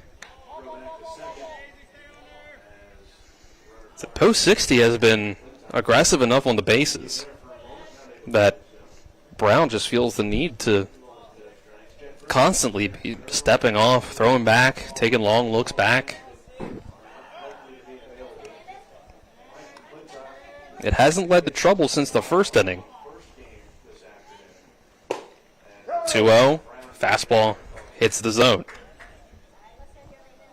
Yeah, as you said, it hasn't really caused any trouble since the first inning as he's able to lock back in, throw a strike, see if he can get another one, make it a pitcher's count.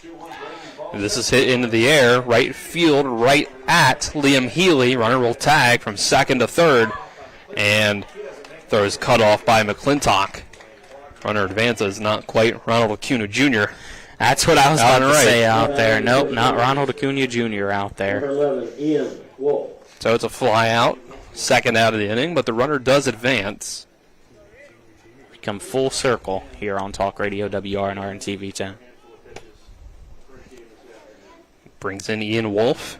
Struck out looking to end the second inning, but had an RBI double in the first, and he's going to take a big cut the first pitch of this at-bat and miss it for strike one. Breaking ball. He was out in front of it.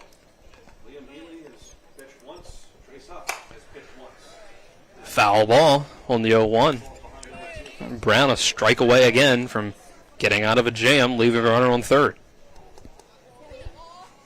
Last two innings have ended on strikeouts looking that Post 60 didn't love the strike three call on. And not going to have to worry about that with this at-bat for Wolf as he's plunked. Right in the lower back. Catcher, number 15. That'll send him down to first. That's tough for Post 14 and Jameer Brown out on the mound. It's an 0-2 count with two down, and you plunk them. That's rough. Yeah. And it brings up Trenton Canarium, who has reached base both times he's come up. That error that is listed in Game Changer, the official scorebook, if you will, as a single, and then had himself an undebatable single in the third. This has been the part of the lineup that has done the damage for Post 60. Big-time bouncer from Brown. A few feet in front of home plate. Yeah, this is when the trouble started in the first inning, this part of the lineup, as you mentioned, Colin. And here's a long, driven foul ball. That one might have gotten into the Little League field next door. Yeah, if that was fair, it would have for sure cracked that windshield of the car out and right.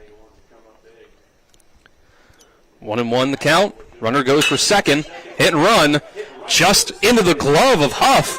But he falls over as he makes the play because of the runner going to second and can't get up in time to make a throw anywhere. Run scores. Runner's safe at first. And second.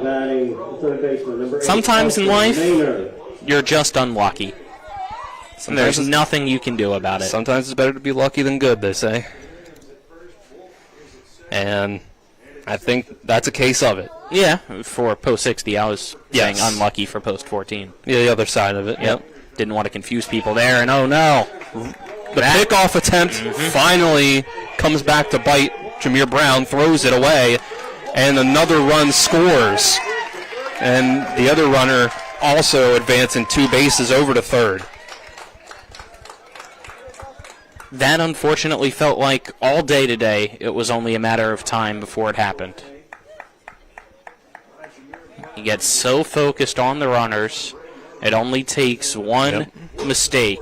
And again, for Post 60, this is all coming with two out. Yeah, it happened again. Cash Dunham struck out looking to start the inning. Base hit by Plogger, stolen base. A fly out by Pence. Advanced him to third with two outs. Then you get the hit by pitch, the RBI single, and the throwaway on the pickoff attempt. There's Maynor, 1-for-1 with a walk and a double. Run scored. He's going to swing and miss at the first pitch. And now Post 60 has gotten that lead back up to 4 like they had in the first inning. And count's going to be evened up as this 0-1 pitch comes in low.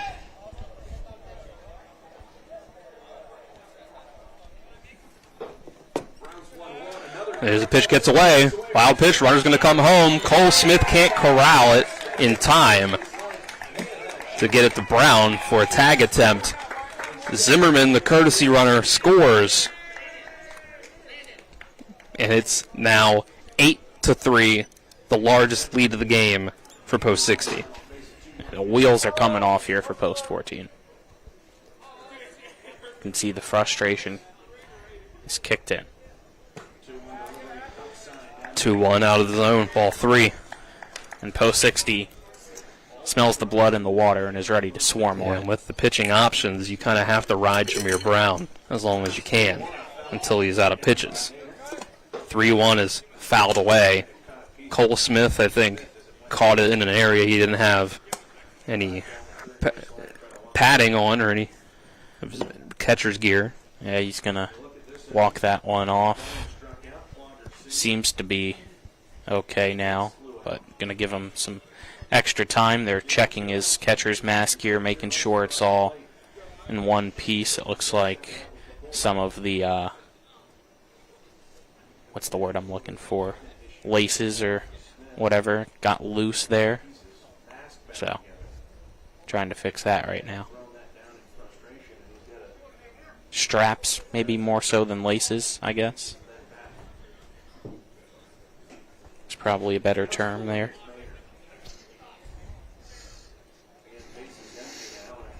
Updated line for Jameer Brown, 3 2/3 innings, 10 hits, 8 runs, 5 earned, 6 strikeouts, 2 walks. He's at 94 pitches, only 11 to go. Full count, 2 outs. Maynard is going to foul this one off.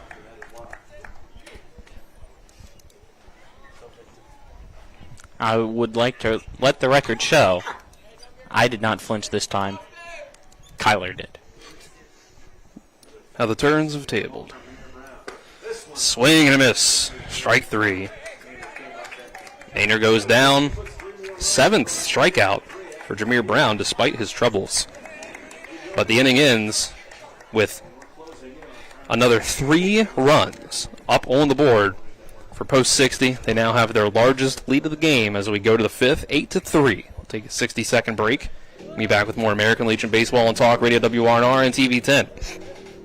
Floor Pools, your swimming pool and hot tub builder, retailer, and service provider, serving homeowners in Pennsylvania, Maryland, West Virginia, and Virginia. Floor Pools takes pride in providing quality construction, reliable service, and exceptional customer service. Experience the ultimate relaxation and the serenity of soaking in your own hot tub. Your new backyard lifestyle awaits. Start your journey today at Floor Pools in Martinsburg, Hagerstown, and Chambersburg. FloorPools.com. That's FLOHR Pools.com.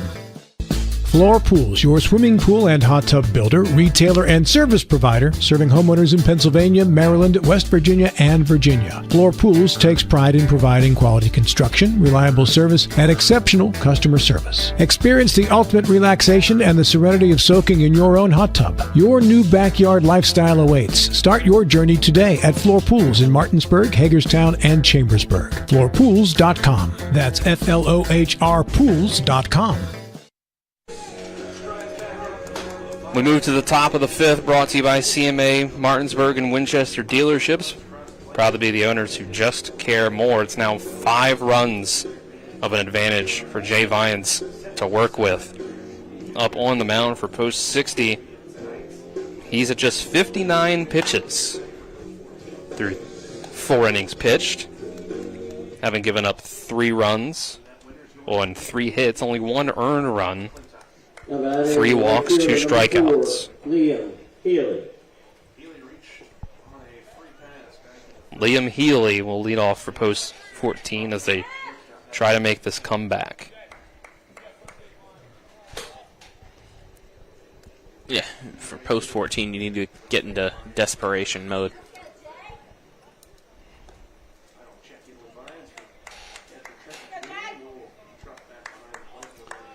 Liam Healy, 0 for 1, drew a walk in the first, flew out in the second.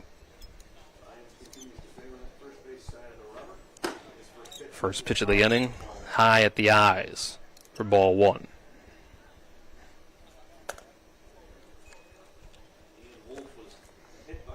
It's Healy, Brown, McClintock due up for Post 14 as next pitch is fouled off one of the poles here, keeping up the netting. And then it almost went back into play.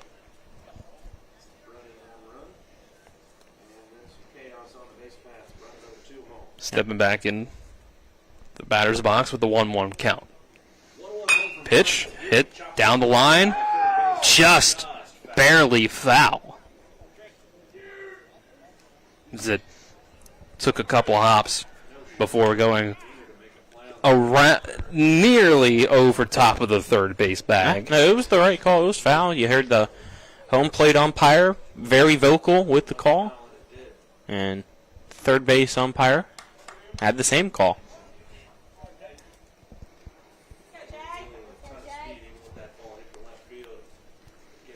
One and two is the count.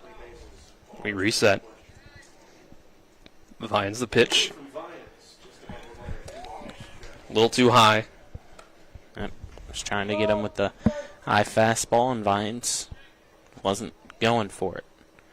I'd still go to it again, see if you could get him this time. And there's a breaking ball in the dirt. Drop third strike, throw to first in time. Yep. Just simply change the eye level, of course, and then go with that breaking ball in the dirt and get him to chase a very bad one that you should not chase at all. Yeah. But as I said, when you change the eye level like that with the high fastball going to that breaking ball, it's going to work. Worked there. Brings up Jameer Brown.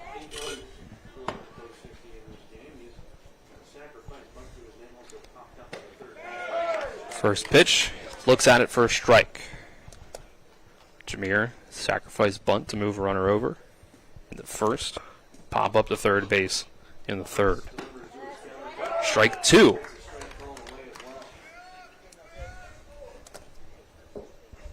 Just about at the knees on the outer half. Quick time called as Brown steps in. So he'll step out. Only for a moment. Vines was ready to pitch. Here it comes. And that's bounces a foot or two in front of the home base bag. 1-2 now. Vines still looking strong in terms of pitch count. Again, came into the inning just under 60. Now he's in the low 60s. And then here's Jameer Brown, base hit in the left field between shortstop and third. There you go. Jameer trying to help himself out, see if his offense can replicate a few more. Strand together some hits and see what happens. Low 60s was a bit off. That was pitch 68 for Jay Vines.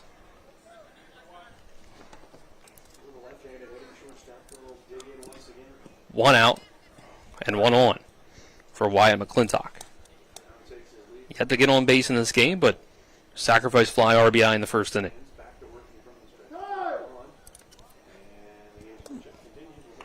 Time called.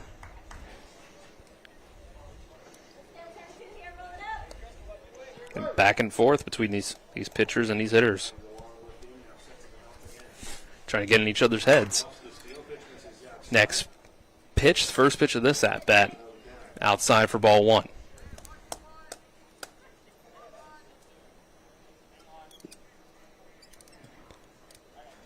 Brown, short lead at first base. Here's a throw from Vines, comes in low. Canarium pulls his arm up like he wants to make a throw down to first base. He's not going to do so. 2-0 is the count. Oviedo on deck. At 2-0, McClintock going to watch it hit the strike zone, make it 2-1.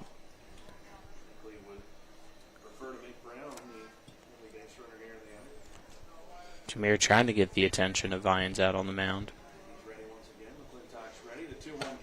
Vines again to the plate, and again with the strike. Goes from 2-0 to 2-2. That's what you're going to do if you're Vines pitching with the lead. Don't worry about that runner at first. Trust your catcher to make a throw down if you need to. Now get another time called.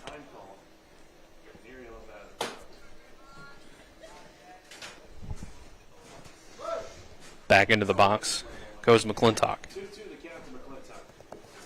Here comes the pitch from Vines. This is going to be hit in the air, but pushed over foul to third base side.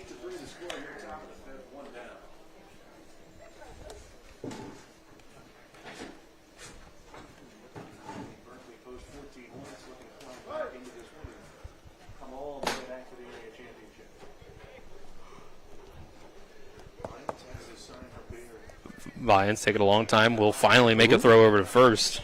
Nearly got him. Good job by Brown getting back and evading that tag.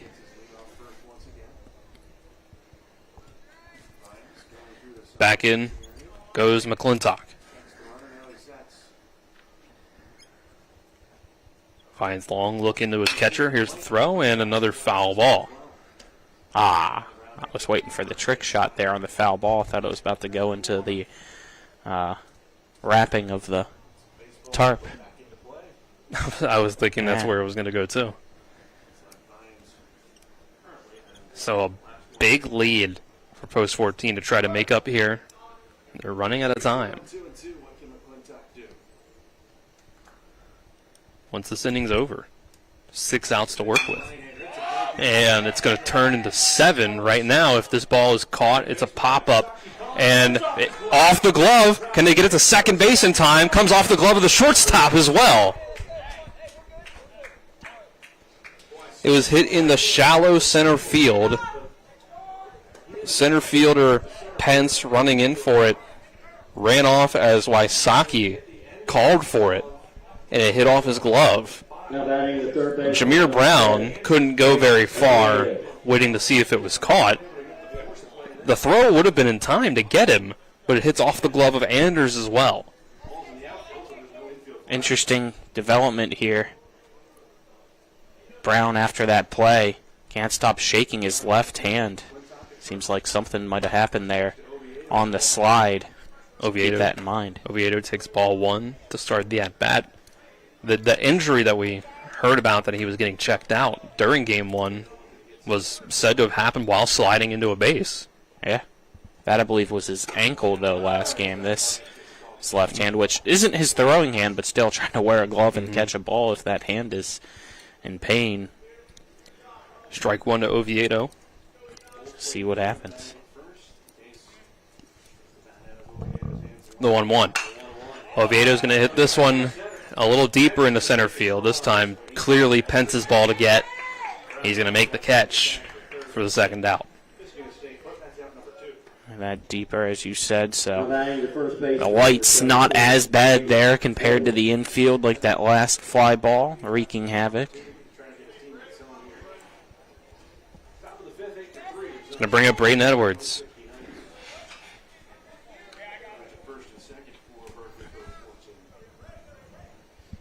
See if Edwards can make this a ball game.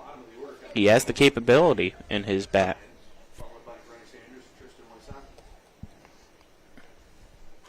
Edwards, 1 for 2, single and a ground out to first. He's going to take the first pitch for a ball.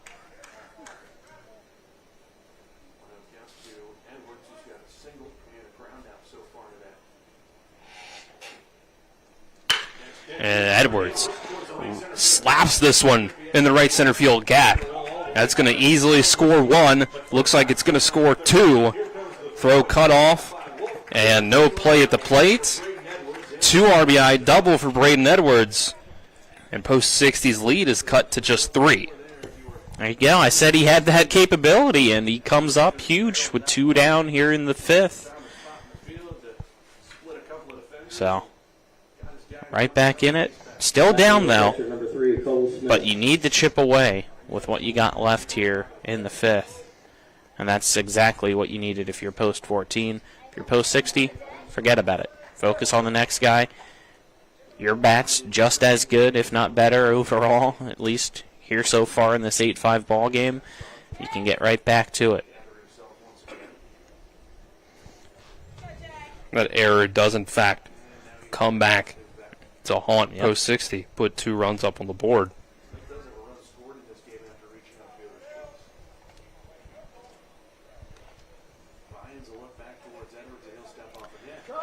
Stepping off is Vians. He looks frustrated for some reason.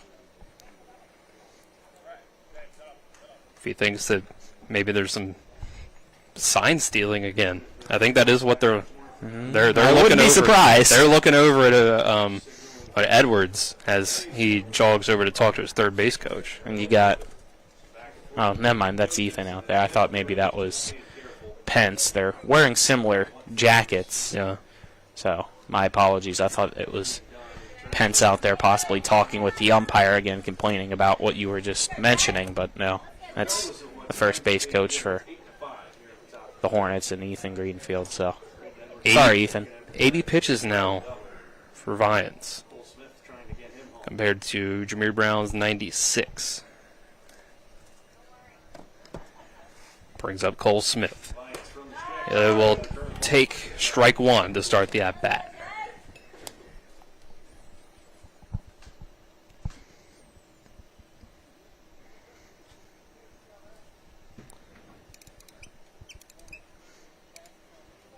Oh, and 1 is the count. Vines, the long wait and throw. It's a wild pitch. Gets past Canarium. Edwards is going to jog over to third. Rare case there. Haven't seen too many pitches like that get past Canarium, but that one just too much in the dirt. Couldn't crouch down, and now another run 90 feet away. Some more pressure here on Vians to get out of the inning.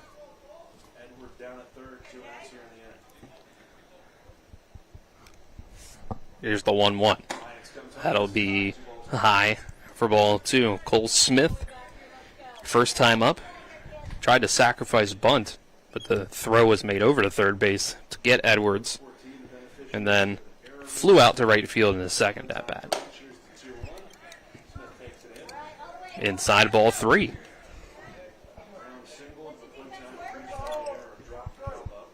It's like the toughest inning so far for Vians. Getting up over 80 pitches. 3-1 again, high and inside, ball 4. Puts runners on the corners for Jet Gross. Gonna get a mound visit here for Post 60 now. See somebody standing over in the bullpen area for Post 60, but no. A couple people. Tossing, so don't know. I see Jacob Cumley over there. I don't imagine it'd be him. No, it's not going to be him. He pitched yesterday, so I don't think it even can be him. No. And can't really tell who that is with him, if they're just kind of hanging out because they can over there, or if it's because they're supposed to be taking care of business and warming somebody up. But had 34 pitches yesterday from Ian Wolf. I believe that makes him ineligible to pitch today. See French. I was going to say, yeah, you do have a couple guys that are used as pitchers. You have French jogging over there now. Right, but he's a catcher, so he's got equipment there to warm somebody up. Zimmerman. French and Zimmerman are the two going over. Yep. So, mound visit concludes. Canarium walking back behind the plate. Kyler says he's ready to pitch if called upon. Don't think he's eligible, though.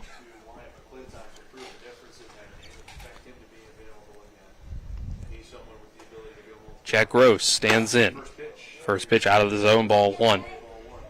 Now batting, number 1. Gross struck out looking last time up.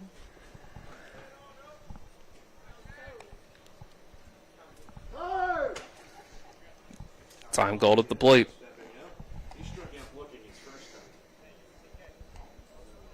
When it was Michael Poltar in this spot in the order, reached on an error at second base. I think it's Stefanko warming up again out there. I think you're right. See a 45. Strike 1 called.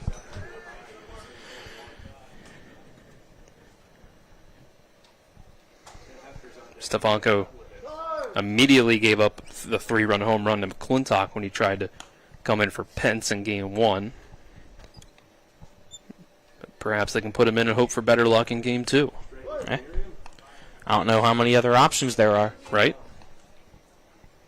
You would think McClintock is the next option for Post 14, even though we saw him in game 1 as well, as this pitch from Gross is hit really hard, but again, really foul. 2 strikes, 2 outs. Vians trying to keep himself with this 3-run lead, 8-5 in the top of the 5th. Another time called.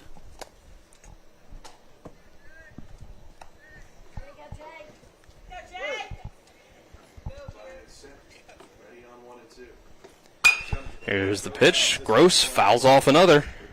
Way to battle. 89 pitches for Vians. Either team, no matter how late it gets, it's going to back down and give up. Mm-hmm. It's been a long day for both of them. We're going on. We're about to reach hour 6 of baseball here as the first game started at 5:30. Right. Had that half hour in between games. Yep. And that was it. Still, almost 10:30. We're only at the top of the 5th. 1-2. That pitch is way off from Vians. Run coming home. Canarium dives for the tag. They got him. That was close. My gut told me that they didn't, but he's called out at the plate. Post 60 keeps the 3-run lead on the diving tag by Trenton Canarium. We'll take a 60-second break. We'll look at the replay while we're at the commercial. We'll show it to you before and after both, perhaps. And we'll go to the bottom of the 5th, see if Post 60 can add on to that lead once again after Post 14 chipped into it.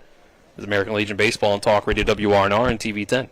Not sure where to go or who to trust with your flooring project? And start with Trips Flooring, proudly serving the area for more than 25 years, specializing in floor sanding and refinishing, along with installation of new flooring, including hardwood, tile, vinyl, laminate, carpet, and the hottest trend in flooring, luxury vinyl, tile, and luxury vinyl plank. Are you on a budget? Check out their warehouse, cash and carry, or call 304-229-7009, or visit them online at tripsfloorsanding.com.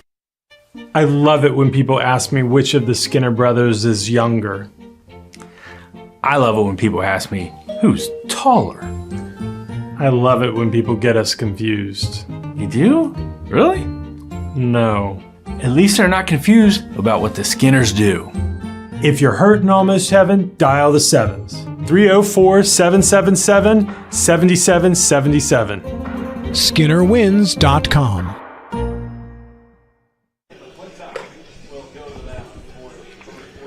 We go to the bottom of the 5th. Wyatt McClintock has taken the mound for Post 14. The day is done for Jameer Brown. It's another relief appearance today for McClintock.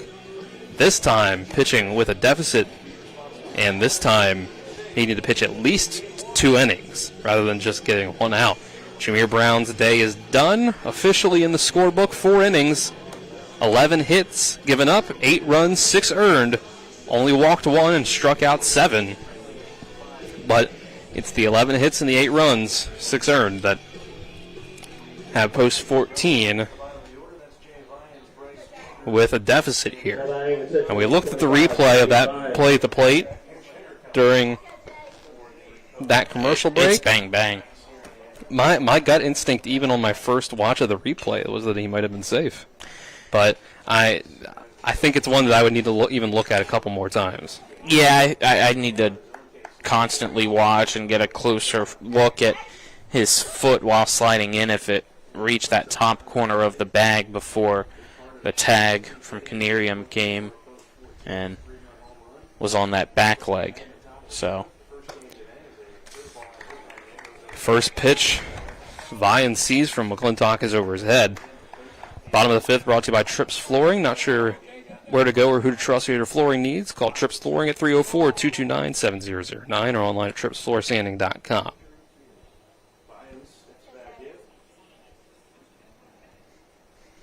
Vians looks at the 1-0 for ball 2.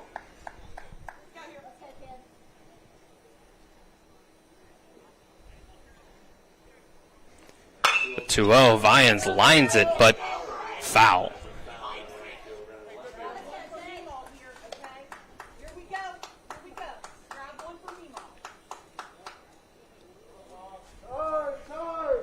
That is so close. About as Checking close that as it replay gets. I again. was kind of taking a second to do the same thing, but nothing conclusive. I was about to say, yep.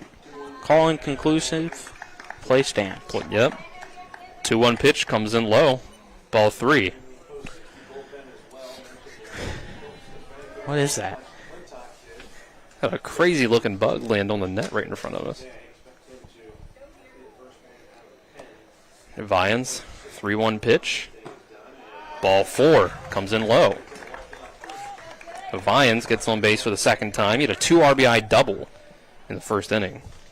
But this time he'll just walk down, jog down to first base. Cumley going to come in again as a courtesy runner here. Now it looks like we got a pinch hitter on deck in Utterback. So he'll come in for Wysocki here. Bryce Anders stepping in first. Takes strike 1. He's 1 for 2 with an RBI double and a strikeout.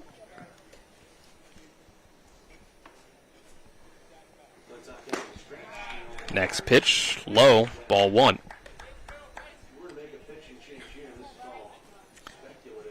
Tough spot here with this pitching change right now.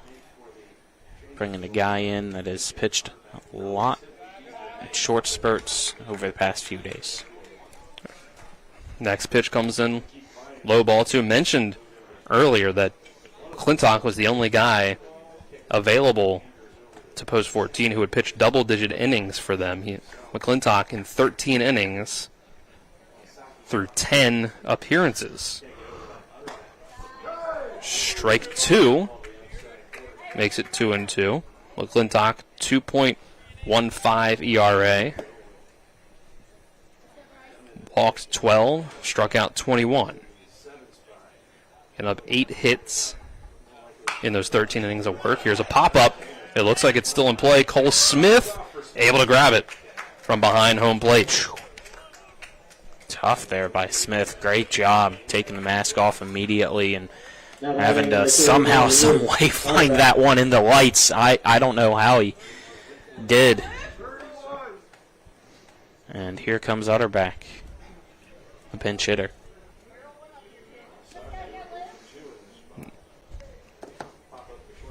Utterback steps in on the right-hand side. 1 out. 3-run lead for Post 60. First pitch from McClintock. Bounces. Smith blocks it, comes out and gets it. Runner stays at first.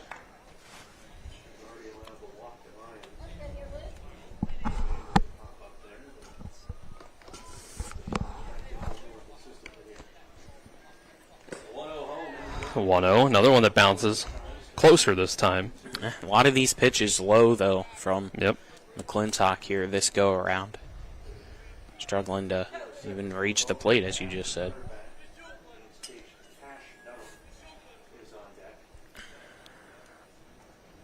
To Utterback. Outside, ball 3.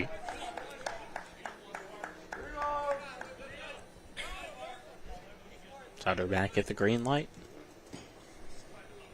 Probably not. Hard to imagine it. McClintock steps off. Looks comely back to first. Now to the plate. Ball 4 outside. See if maybe we get a mound visit or something here. His Tripp stands up. Looks like he's going to stay put, though. But back-to-back walks. Gotta, I guess, let your pitcher just ride it out. Figure it out for himself. We're here at the top of the order. Dunham's 4th at-bat. He's 0 for 3. He struck out looking twice and grounded out to third base.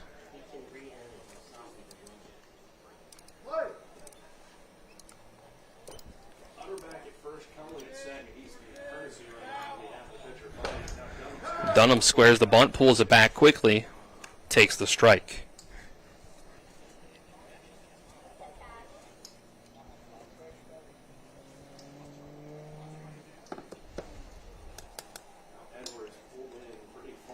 The 0-1 Edwards. Really far in.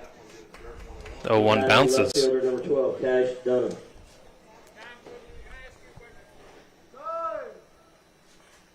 Interesting here. Coach Pence 1-1. wants to ask a question here to the home plate umpire.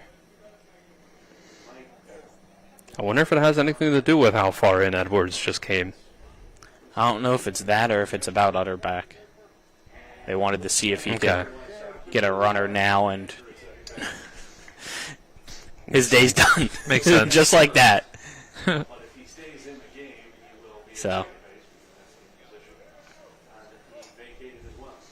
Wysocki's going to come back out for him. Yep. They just wanted to know when they were They wanted to do it. re-enter Wysocki for him so that Tristan Wysocki stays at second base when they go back out in the field.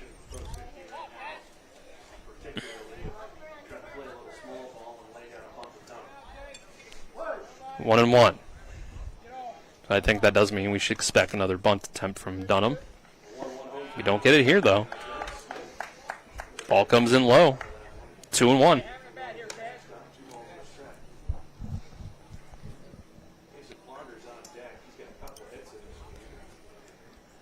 It's Cumley at second. Wysocki at first. 2-1's the count with 1 out. And the 2-1 is inside. Ball 3. It's post 60. Up on post 14. 8-5. Winner of this game is the area champion. Both teams will go on to the state championship tournament in Morgantown next week. 3-1 is high for ball 4. 3 straight walks, and now comes the manager, Trip Tobin. And again, this is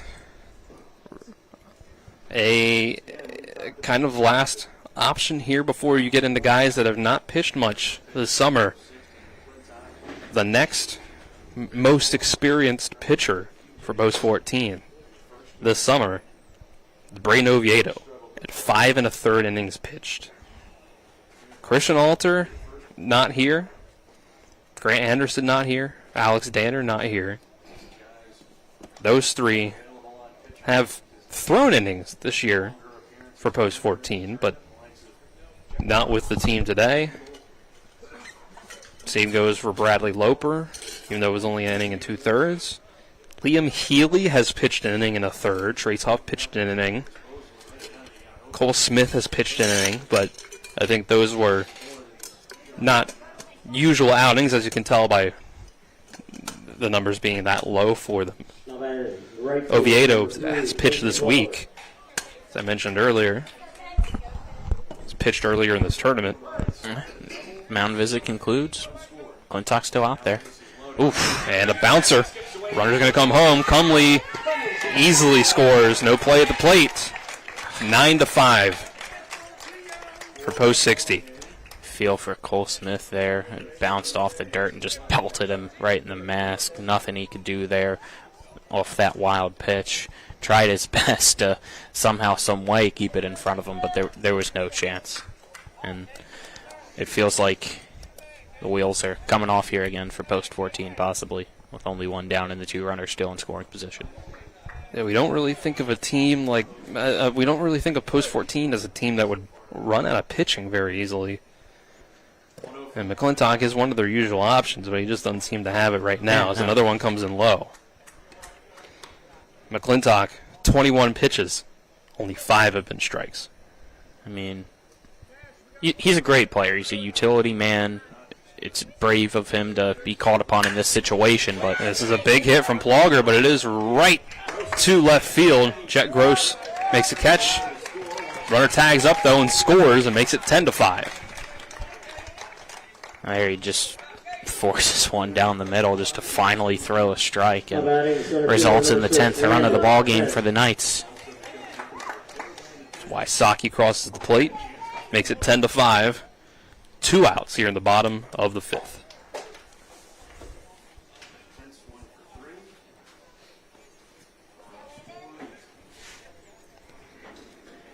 Brings up Landon Pence, 2 for 3. 2 singles, flew out in his last at bat.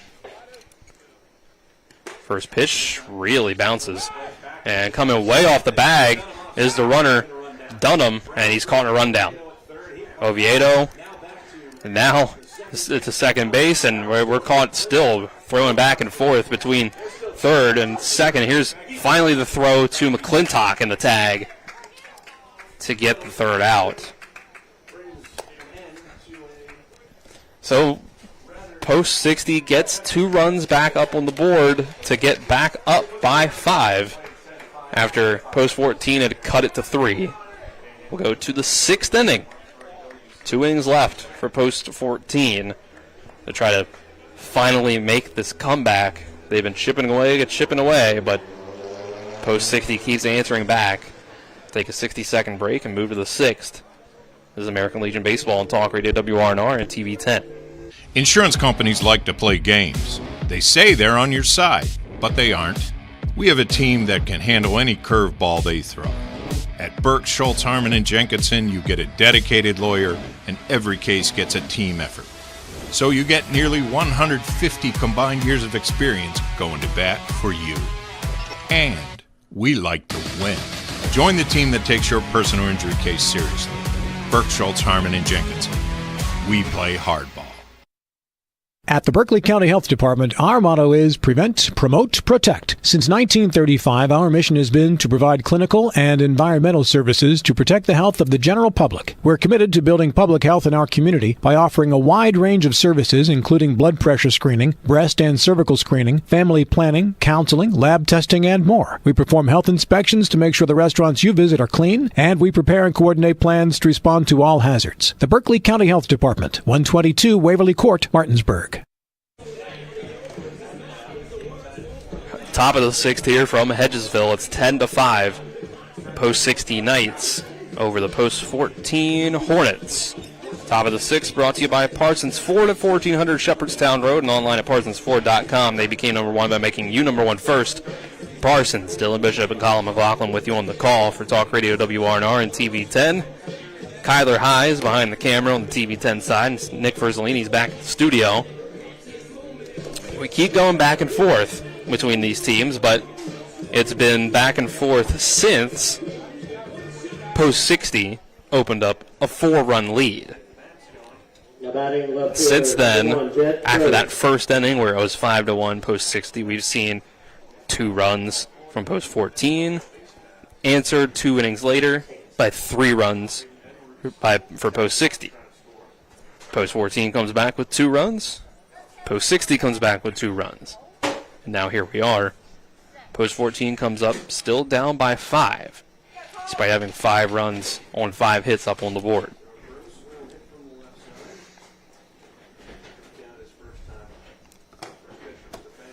First pitch outside to Sam Hefner.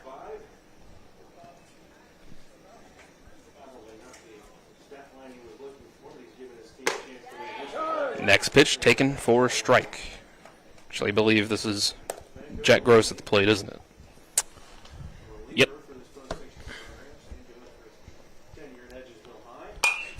The 1-1 to Gross, fouled off. We'll see Hefner on deck. Stefanko still bringing the velo here tonight. He's only got a few pitches left. Might as well make the most of them. Give it all you got. True. He's up past 90 pitches now. Here's a hit the other way. Crowd in, bouncing off of Maynor at third. Able to gather it back up and throw it to first in time. Made a diving play. It hit off the glove. He was able to get himself up, pick up the ball, and make the throw to first. Did you say Stefanko's at 90 pitches? Excuse me. Stefanko up there. I was looking. You're good. Vines, of course, was at 90 pitches. He's come out and it's Stefanko now. Call to the bullpen brought to you by Smallwood Small Insurance in Martinsburg. Total Insurance Solution located at 1250 Edwin Miller Boulevard, Suite 301 in Martinsburg. Call in to 304-263-3361. Thought maybe my brain was out of it and he threw a lot more pitches than I thought he did last game.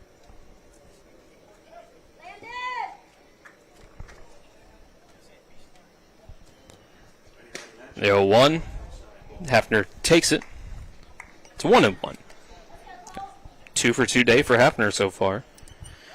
RBI single, and then another single. The second and the fourth. It was 90 pitches to end the day for Vians. 5 innings. Gave up 5 runs, only 1 earned.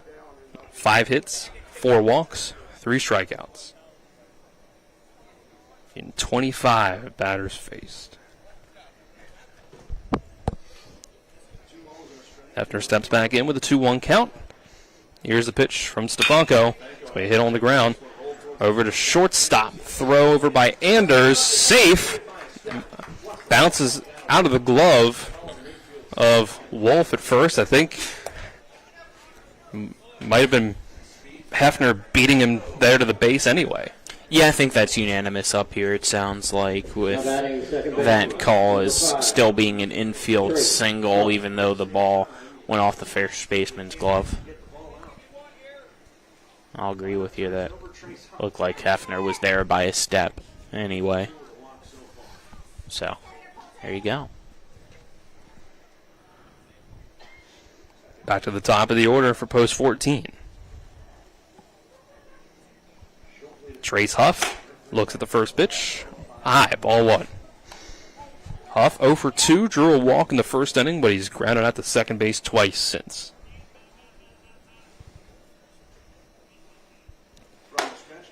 Next pitch, high, ball 2.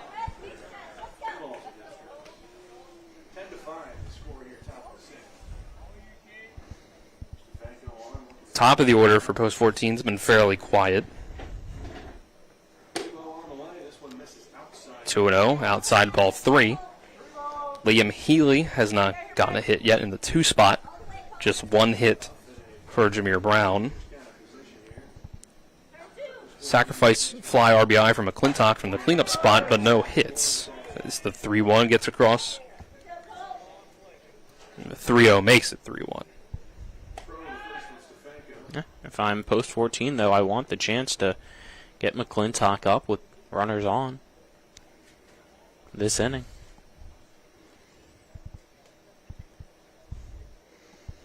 Stefanko, 3-1, fouled off.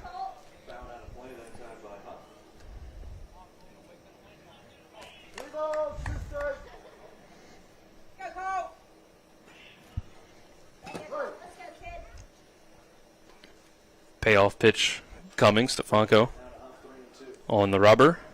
Here's the throw. Inside, ball 4. Both these teams have yet to find success from the bullpen. 2 straight base runners allowed by Stefanko. Here's a chance for post 14. So once again, cut back into the lead. See if they can get it back closer than just 2 or 3 runs. They have yet to cut that lead back down to 1. Since going down 5-1 in the first inning. Time called. Canarium is going to walk out to the pitcher's mound. Again with the runner at second base. Yeah, I think I've signs here. Seen a little bit of a smirk from Hefner out there at second base. That's what I thought I saw a little bit there too. So, again, post 14 getting in a little bit to the minds of Battery for post 60, but still trailing by 5.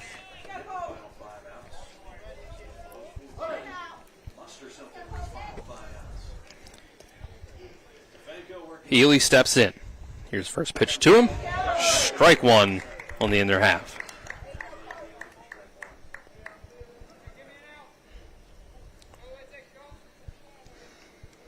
Healy walked in the first, flew out in the second, struck out in the 5th. Stefanko throws. Fouled off by Healy. 0-2 is the count.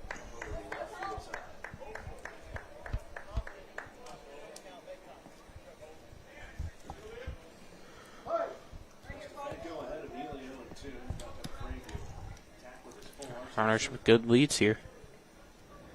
not being held at first. This is on the ground to short. It's a bit of a slow roller. Throw by Anders. Safe. Speedy Liam Healy. Yep. Infield single loads the bases. And with the runner at second, trying to move to third, pausing a little bit as well. That delayed shortstop to charge in on the ball. The ball was hit a slow roll. Yeah, hit pretty softly. Took a little bit more time for Anders to get to the ball, or have the ball come to him, more like. Jameer Brown is going to swing and foul off the first pitch with the bases loaded. And just one out. It's a 5-run game, but with the bases loaded, you can do some serious damage cutting into that lead with just one swing of the bat. And you got McClintock on deck, who had that 3-run home run last game. Strike 2. Yep. McClintock's going to have another chance if Brown doesn't hit into a double play. Time called at the plate.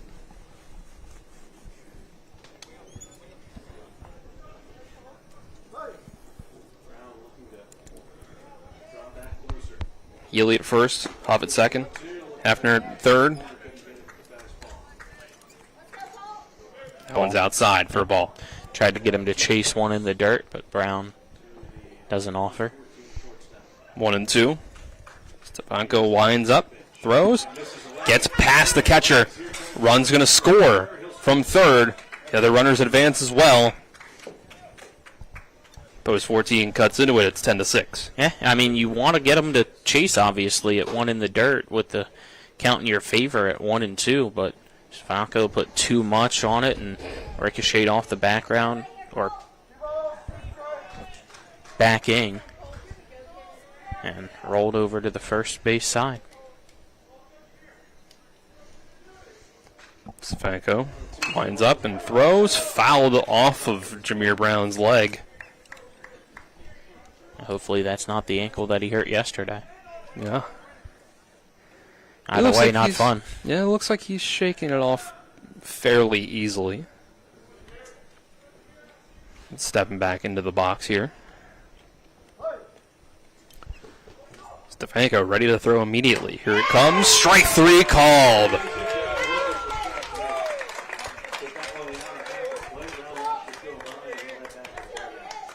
First strikeout for Stefanko comes at a great time. Those runners on second and third now there with 2 gone. And here comes Wyatt McClintock.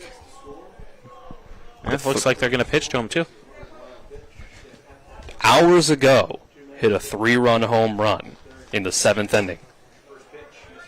The game winner in the end, the go-ahead shot with the game tied at 4. First pitch to him is outside for ball 1. The reason why we're here at 11 o'clock. Right? 1-0.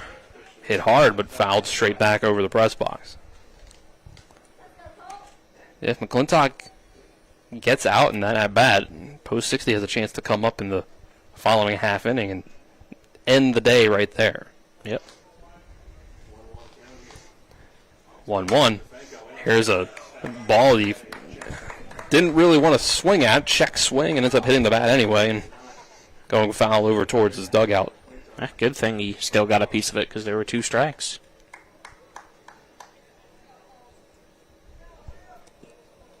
Unless the scoreboard was quicker than me. It was quick. Okay. It was 1-1 before that. Sorry. 1-2. Stefanko can get out of this, redeem himself from earlier with 1 more strike. Here's a pitch. Just outside for ball 2. Very good discipline there by McClintock. Not going for that one. Very close to bringing him up. McClintock's gotten on base just once. And this is hit really well out towards the same part of the field. He hit the home run, not as far, but it hits off the glove of the jumping Plogger. And that'll score both runs It's 10-8. The lead cut in half with one swing. Man, Wyatt McClintock coming up in the clutch again for Post 14. Trying to chip away at this lead and keeping things interesting here tonight. Hornets just won't go away no matter what Post 60 does. That is huge. Yeah. Here again. And we're going to get a courtesy runner. Is Jack Searle coming in again? But the big thing is, can you make sure that you follow your runs with no runs? You weren't last time. First pitch to Oviedo is popped up. Looks like it's in play.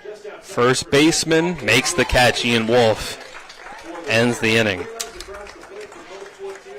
Another half inning for Post 14 where they cut into the lead. Post 60 still up by 2. We go to the bottom of the 6th. It's 10-8. American Legion Baseball on Talk Radio WRNR and TV 10. We'll be back in 60 seconds. Hey, it's Cody from Cody's Auto Body. You're a potty mouth. But we do a really great job fixing cars after an accident. I know, but you're still a potty mouth. I'm possibly the best friend you could ever have. You are, but potty mouth. If you need your car repaired, come to Cody's Auto Body, located at 851 Wilson Street in Martinsburg. Because that's Cody's with a T for f***ing trust. See? Potty mouth. Leave me alone. It's the new normal. You live, work, and play everywhere. Whether it's the family car or the family business, you need insurance that keeps pace with your changing life. Home on the job or working from home, peace of mind comes from knowing your whole world is covered. No matter what happens or how big it grows, whatever your new normal, Erie Insurance's award-winning service and personal agents can keep pace. Call your local agent today or visit erieinsurance.com for a quote. Bottom of the 6th inning is brought to you by Hagerstown Ford, revolutionizing the car buying experience. Buy your next vehicle online and they'll deliver to you. If you don't like it, they'll take it back. Visit them online at fordofhagerstown.com. 10-8. Post 60 leads Post 14. Both teams have gotten to the bullpens of the other and added some runs up on the board. Wyatt McClintock with another clutch hit. 2 RBI double right there before the end of the inning. Made it 10-8. Cutting the lead from 4-2. After Post 14 had already gotten 1 run up in that inning. So now, facing the heart of the order, 3-4-5. McClintock will try to keep this a 2-run lead. Yeah, he's got to put the team on his back here.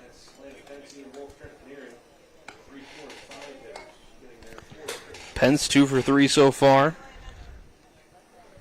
Flew out last time up. Had 2 singles before that.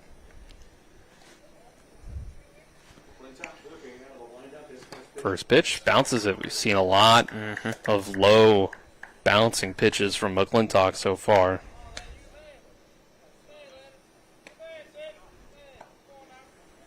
It's been tough out on the mound for him. McClintock. Another one high. Inside. Almost hit Pence. If I'm Post 60, I'm sitting there until he throws me a strike. He's thrown 24 pitches, and only 6 have been for strikes. Yeah.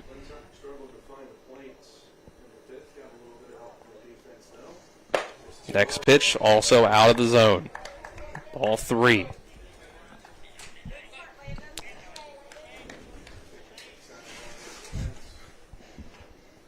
And now the 3-0 is also out of the zone.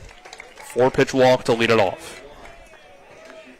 If you're the dugout of the Hornets, how much of a leash do you give them here this inning? It's a 2-run ball game. You just pitched 4 balls that were nowhere close to the strike zone. I get that maybe there's not anybody else, but what you have right now isn't there. Ian Wolf gives this one a drive to deep left center field, going back and making the catch just at the wall for the first out. is Jet Gross. Or is that, I believe Michael Poltar has replaced him back out there and left. Not sure. Have to check Game Changer. Can't make. I believe it's Poltar because Here, well, yeah. it's a right-handed thrower, so it's not Gross. Yep. Kyler confirms it's Poltar. Gross is sitting in the dugout here. So yeah, so pinch hitting for Poltar, but re-entering for defense is Poltar. Canarium, ball one. I thought right center might have been the deepest part of the ballpark where McClintock went yard last game. It's pretty deep all around, and here's Canarium testing it out as well over to left field and making Poltar work again, and that one's over the wall. Trenton Canarium already had an RBI on the day, was already 2 for 2. Once again, Post 60 is able to push the lead back out after Post 14 chips away at it. It's now 12-8 here in the bottom of the 6th. Well, if you can't go yard in the deepest part of the park, what do? You hit it down the line, of course, to go yard. What a shot there by Canarium. He's had a big day today in both games. Had a tough ask behind the plate. To come up huge here, put the lead at 4. Might have put the final nail in the coffin as well. Who knows? Brings up Austin Maynard, 1 for 2. Scored a run. Walked, doubled, struck out so far. 0-1, make it 0-2. Maynard gave a Jim Halpert look at the umpire over there. It would have been cool if he looked at the camera. The Jim Halpert look at the camera type of look, he gave that to the umpire. Low, ball 1. That one a little too low to be even questionable or debatable. This one inside and low for ball 2.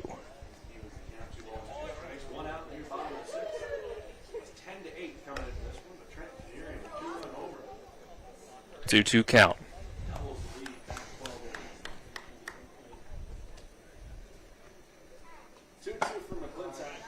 And this one, another ball, full count. An inside corner not getting the call here this game. 3-2, high ball 4. Saw last game, that's where you mentioned these pitchers like to go is that left side of the plate, Dylan, and that's continuously been the case here, carried over into this game, but here now. Ooh. Franco called his shot.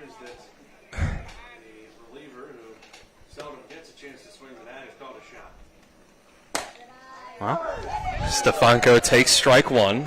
He's, I think, usually just a pitcher. McClintock didn't give him the treatment that people say usually happens if you call your shot. Runner goes high for a ball.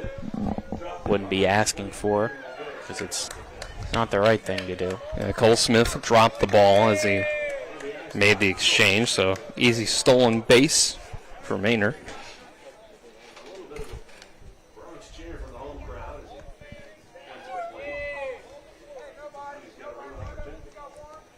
Anders on deck. Here's the next pitch. Strike 1. 2-1 the count. Excuse me, 1-2. The 1-2. Swing and a miss. Strike 3. Not quite the Bambino. But I'll go down swinging. Heard Coach Pence look at him like, it's all right, you're a PO. At least you tried.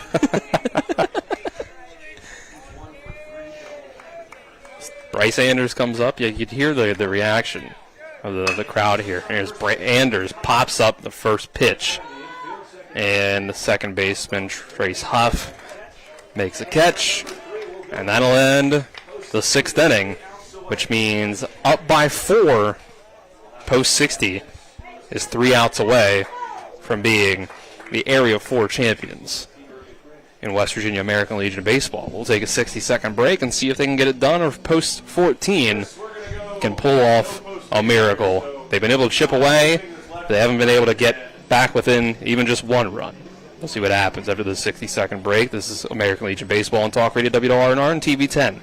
Life is evolving. Over the past decade, the way we do almost everything has changed. Get on your phone, see something you like, click on it, and it shows up at your door. Why should the way you have your car serviced be any different? Why waste your time going to a dealership service department when Hagerstown Ford and Hancock Chevrolet will come to you? They service all makes, all models, and offer full parts and labor warranties. Hagerstown Ford and Hancock Chevrolet will come to your door or office and service your vehicle while you're doing what you need to be doing, conducting that business meeting or mowing the lawn. Why take time out of your busy schedule when you don't have to?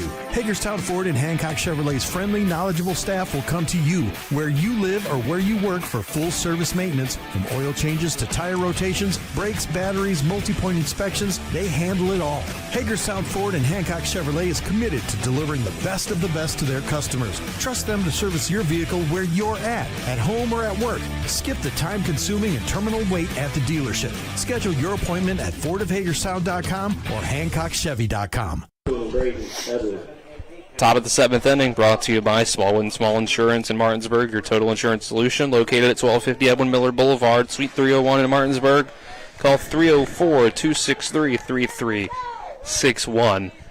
3 more outs, and Post 60 is your Area 4 champions of American Legion Baseball here in West Virginia. An area that's been dominated by the Post 14 Hornets. Braden Edwards swings and misses at the first pitch.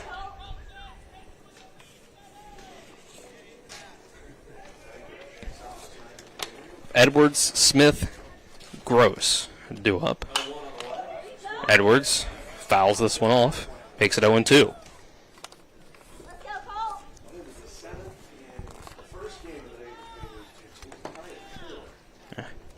Big opportunity here for the Post 60 Knights. Wind up and the pitch from Stefanko. Comes in low, tried to get him to chase the 0-2. He was trying to buckle the knees there.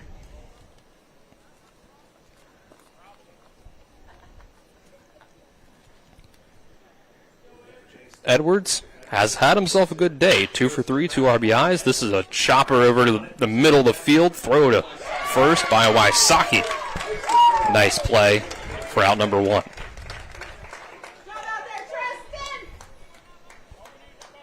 "35 pitches from Stefanko, 21 for strikes. Needs 2 more outs.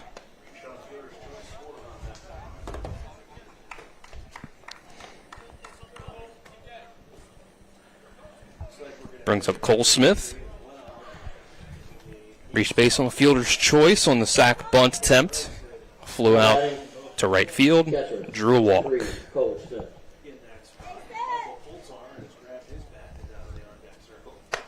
Ooh, looks like Michael Poltar will bat this time. That one. After Jet Gross. Smith had to veer out of the way of. 2-0 after Jet Gross pitch hit for Poltar a couple times here. In the 4th and the 6th, Poltar will get another crack at it. Reached once on an error in his one at bat. Here's Cole Smith, grounder. 2 bounces over to short, and Anders makes the throw. 1 more out for Post 60 to get the job done. Now batting left fielder number 13, Michael Poltar. That brings up Poltar, as I mentioned. Reached base once. Ground ball over to Wysocki at second base. Misplayed by him. Actually, I believe that was the one hit out in the outfield. I have an E4 in my book. I do believe that was the one that Wysocki tried to call in shallow center and hit off his glove. Strike 1 called. Looked to me like it just clipped the knees there.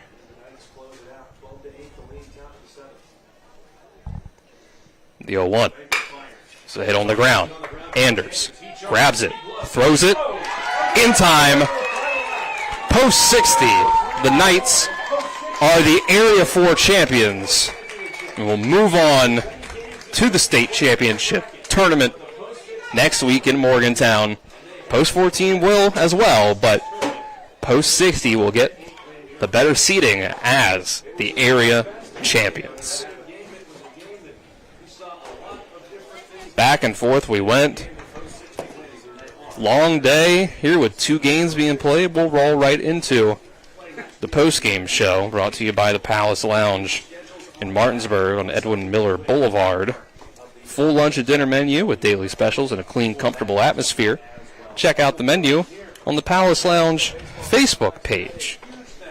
I'll get you the game scoring summary to start out first. It was a strong start for Post 14. They got 1 run in the top of the first, but Post 60 answered with 5 in the following half inning, made it 5-1 after 1 full inning. Then it was 2 runs up on the board in the top of the second for Post 14, make it 5-3. Scoreless third inning, the only scoreless inning of the game. Then we go, it was the bottom of the fourth that we finally had runs put back up on the board. Post 60 opened their lead back up to 8-3. The next half inning, Post 14 answers with 2 runs, cuts it back to a 3-run lead. Post 60 answers with 2 right back, makes it 10-5. Top of the 6th, Post 14 puts up 3 runs, makes it 10-8. Then the 2-run shot by Trenton Canarium clinches things, seals the deal, icing on the cake, cherry on top, whatever you want to call it, makes it 12-8. That's where we are. 12 runs on 12 hits, 2 errors for Post 60. 8 runs on 8 hits, 1 error for Post 14. Game scoring summary brought to you by the Mansion Ferretti Law Firm in Martinsburg, where it's about seeking justice for you. Go to wvjusticelawyers.com, and we'll get you some game stats brought to you by CMA's Martinsburg and Winchester dealerships, proud to be the owners who just care more. 2 RBIs up on the board for Braden Edwards, 1 for Sam Hefner, 3 for Wyatt McClintock. On the Post 14 side, 1 hit each for Healy, Brown, McClintock, 2 for Edwards, 3 for Hefner. 2 runs scored by Huff, 1 each by Healy, Brown, McClintock, Cole Smith, Poltar, and Hefner. On the Post 60 side, it's 3 RBIs on the day for Canarium. He gets that home run. He had 4 hits. Came across and scored 3 times. 2 RBIs for Vines as well. He drew a walk. He had 1 hit.